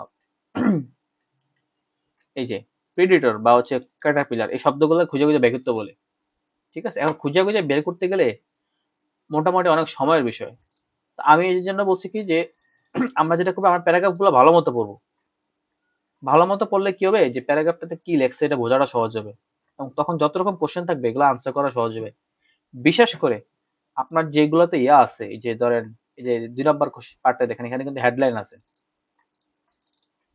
হেডলাইনের কোশ্চেন বা হচ্ছে যে এই কোন ধরনের ইনফরমেশন এটা হেডলাইন একই জিনিস তো এই যে এখানে যে এটা কোন প্যারাগ্রাফে আছে এটা বুঝতে হলে কিন্তু প্যারাগ্রাফ পড়া ভালো মতো পড়তো তাই না তারপরে ধরেন যে এই যে এখানে দেখি এখানে ডিরেক্ট হেডলাইন আছে কিনা এটা ডিরেক্ট কোনো হেডলাইন দেয় নাই, জাস্ট যে এটাতে দিছে। যাক, এটাকে আমরা হেডলাইন হিসেবে ধরতে পারি আর কি। তো আমার সাজেশন হচ্ছে আমরা স্ক্যানিং খুব বেশি একটা করব না, আমরা প্যারাগ্রাফগুলো ভালো মতো পড়বো একবার, পরে দুবদাব আনসার করবো। বইবেল, আপনি কি আমার জিনিসটা কথাটা বুঝছেন? জি ভাইয়া। জি ওই বুঝছি, যে প্যারাগ্রাফটা পড়বো ওই প্যারাগ্রাফের সাথে কোনো আর অন্য কোনো কোয়েশ্চেন আছে নাকি একবারে চেক করে পরের পরের পরেরটা ধরবো আবার। এরকম ভাবে এক একটা প্যারাগ্রাফ ধরবো, ওটার সাথে যত রিলেটেড যত কোয়েশ্চেন আছে ওগুলো একসাথে শেষ করে তারপরে জি করবো। হ্যাঁ, এখন এটা কারণ কি জানেন? কারণ হচ্ছে অনেক সময় কোশ্চেন সিরিয়াল ব্রেক করে, যেমন আমার পরীক্ষায় কিন্তু সিরিয়াল ব্রেক করছিল। মানে সিরিয়াল ব্রেক মানে কি, যে যেমন ধরেন মাহিম, এই প্রথম যে প্রশ্নটা, হ্যাঁ, এক নম্বরটা 1 নম্বর প্যারাগ্রাফ থেকে আসছে না। এখন যদি এরকম হইতো যে প্রথম প্যারাগ্রাফটা আসছে 2 নম্বর থেকে বা 3 নম্বর থেকে, তখন আপনি তো বুঝতে পারতেন না বা বুঝতে কঠিন হইতো, তাই না? সো এরকম সিরিয়াল ব্রেক করতে পারে পরীক্ষার হলে, আনফরচুনেটলি। তো আপনি যদি একটা প্যারাগ্রাফ আপনার ভাই পড়েন, আসছিল এরকম? হ্যাঁ হ্যাঁ, কয়েকটা কোশ্চেন ব্যাক করছিল। তো আহ, এইগুলা ক্যামব্রিজে খুব একটা নাই, ওই যে 18-19 এরকম কোশ্চেন আছে, রিসেন্ট কোশ্চেন গুলো আর কি। বাট 10 থেকে 17-16 এগুলাতে খুব বেশি ব্রেকের ধরন নাই। তো যাই হোক। জি ভাই, তো এক সিমিলার আসতেছে যে থেকে। হ্যাঁ, তো আমরা কি বলে, আহ খেয়াল করেন অনেকে যেটা করে, ওই কোশ্চেন দেখে দেখে খুঁজে বের করে কোন জায়গায় এটার ইয়ে আছে। আমি বলতেছি উল্টাটা, কোশ্চেন তো আমরা শুরুতে একবার পড়ছি। এখন আমরা যেটা করবো, আমরা প্যারাগ্রাফ পড়বো আর প্যারাগ্রাফে সবগুলো আনসার দেখাবো। ঠিক আছে, এতে হবে কি, যে একটা প্যারাগ্রাফ নিয়ে যদি ধরেন 3টা কোশ্চেন আছে কথার কথা, সো আপনি যখন এই প্যারাগ্রাফ থেকে খেয়াল করেন, এই প্যারাগ্রাফ থেকে যখন একটা কোশ্চেন দাগাইছি, so এরপরেরটাও এখান থেকেই। সো আমি যখন একই প্যারাগ্রাফ থেকে 2টা বা 3টা কোশ্চেন দাগাবো, অথবা ধরেন যদি কোনো শূন্যস্থান থাকে, যে ধরেন এটা শূন্যস্থানটা এখান থেকে আসছে, তাহলে কি হবে, আমার এটা মাথার মধ্যে ভালোভাবে থাকবে না, যেহেতু অলরেডি আমি এটাই পড়ছি এবং এটার উপর আনসার করতেছি, বিশেষত হেডলাইনের বেলায়। কারণ হেডলাইন ভালো মতো বুঝে আনসার দিতে হয়। ঠিক আছে, তো আমার সাজেশন হচ্ছে যে আপনি আগে প্রশ্নটা পড়বেন সবগুলা 3-4 মিনিট দাগাবেন, তারপরে আপনি প্যারাগ্রাফে চলে যাবেন, প্যারাগ্রাফ 1 পড়বেন, সবগুলা কোশ্চেন দাগাবেন, দেখবেন, তারপরে প্যারাগ্রাফ 2 যাবেন, এবং প্যারাগ্রাফ 2 যখন আপনি দাগাবেন, পড়বেন, দাগাবেন, তখন কিন্তু আসলে 13টা কোশ্চেন দেখা লাগতেছে না, দেখা লাগতেছে 11টা, কারণ 2টা তো আপনি দাগাই ফেলছেন। তো 11টা কোশ্চেনে দেখবেন যে প্যারাগ্রাফ 2 কোশ্চেন থেকে কোনো কোশ্চেন আছে কিনা। তারপরে প্যারাগ্রাফ 3 পড়বেন, প্যারাগ্রাফ 3 রিলেটেড যতগুলো কোশ্চেন আছে দাগাবেন, তারপর প্যারাগ্রাফ 4, তারপর প্যারাগ্রাফ 4 সবগুলা দাগাই ফেলবেন, এবং আপনার কিন্তু আর আগেগুলোতে ব্যাক করা লাগতেছে না। এভাবে করলে হবে কি, যে আপনি যেটাই আনসার করবেন খুব ভালো মতো আহ বুঝে আনসার করতে পারবেন, আপনার অ্যাকিউরেসি বাড়বে, ভুল কম হবে। ঠিক আছে, আর আপনি যদি স্ক্যানিং করেন বারবার, এই কোথায় কোথায় অ্যাডমিনার শব্দ আছে খুঁজে বের করতে যান, ভালো মতো প্যারাগ্রাফটা না পড়ে, তখন যেটা হইতে পারে আপনার ভুল অনেক বেশি হবে, এবং স্ক্যানিং করতে গেলে মাথায় প্রেসার পড়ে, যে একটা শব্দ আমি খুঁজতেছি এবং আমি পাচ্ছি না খুঁজে। সো এই ঝামেলাটা হয় না আরকি। এখন আমি যা যা বললাম এটা আপনাদের বুঝতে হয়তো এত নাও পারেন, কারণ হচ্ছে যে আপনারা এখন পর্যন্ত খুব বেশি পরীক্ষা দেন নাই। তো পরীক্ষা দিলে তখন জিনিসটা বুঝতে পারবেন আরকি। তো মাহিম, আপনি কালকে বা পরশু যখনই সময় পান একটা রিডিং টেস্ট দিয়ে ফেলেন। আর মহিবুল্লাহর যে রিডিং টেস্টটা, মহিবুল্লাহ আমাকে মনে হয় ছবি দিছিল, আমি বিস্তারিত বুঝতে পারি নাই, কই গেল?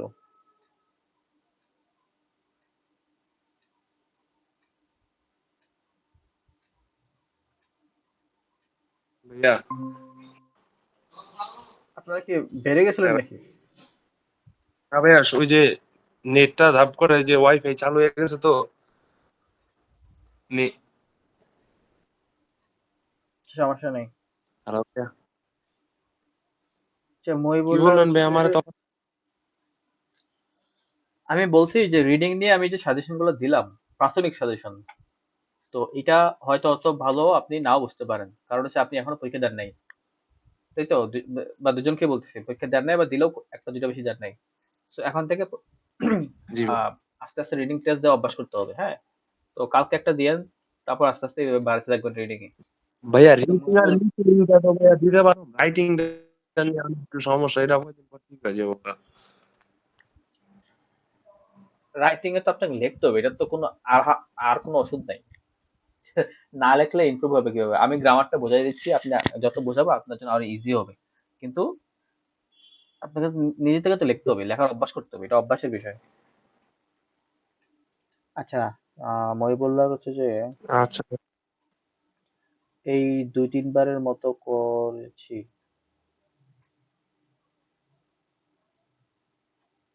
আচ্ছা, আমি আবার কখনো একটা কোশ্চেন 2 বার দেখি নাই, পারলে পারছি না পারলে পারিনি এরকম করছি।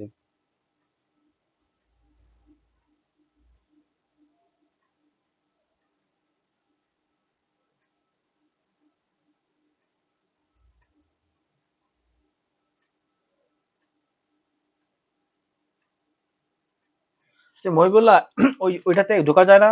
আমি যে শিটটা দিছি। ভাই ঢুকতে পারি কিন্তু এডিট করতে পারি না কোনো কিছু।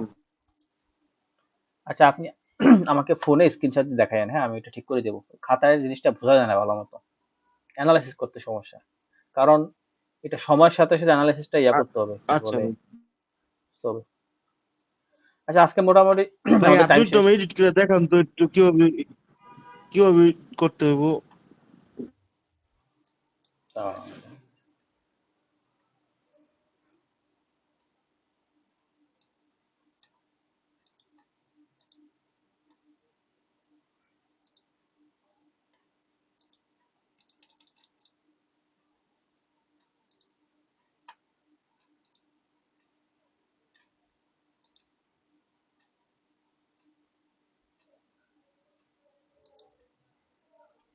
আচ্ছা, আমি আপনাকে আমাকে ফোনে স্ক্রিনশট দিয়ে আমি দেখাই দেবো না এখান থেকে।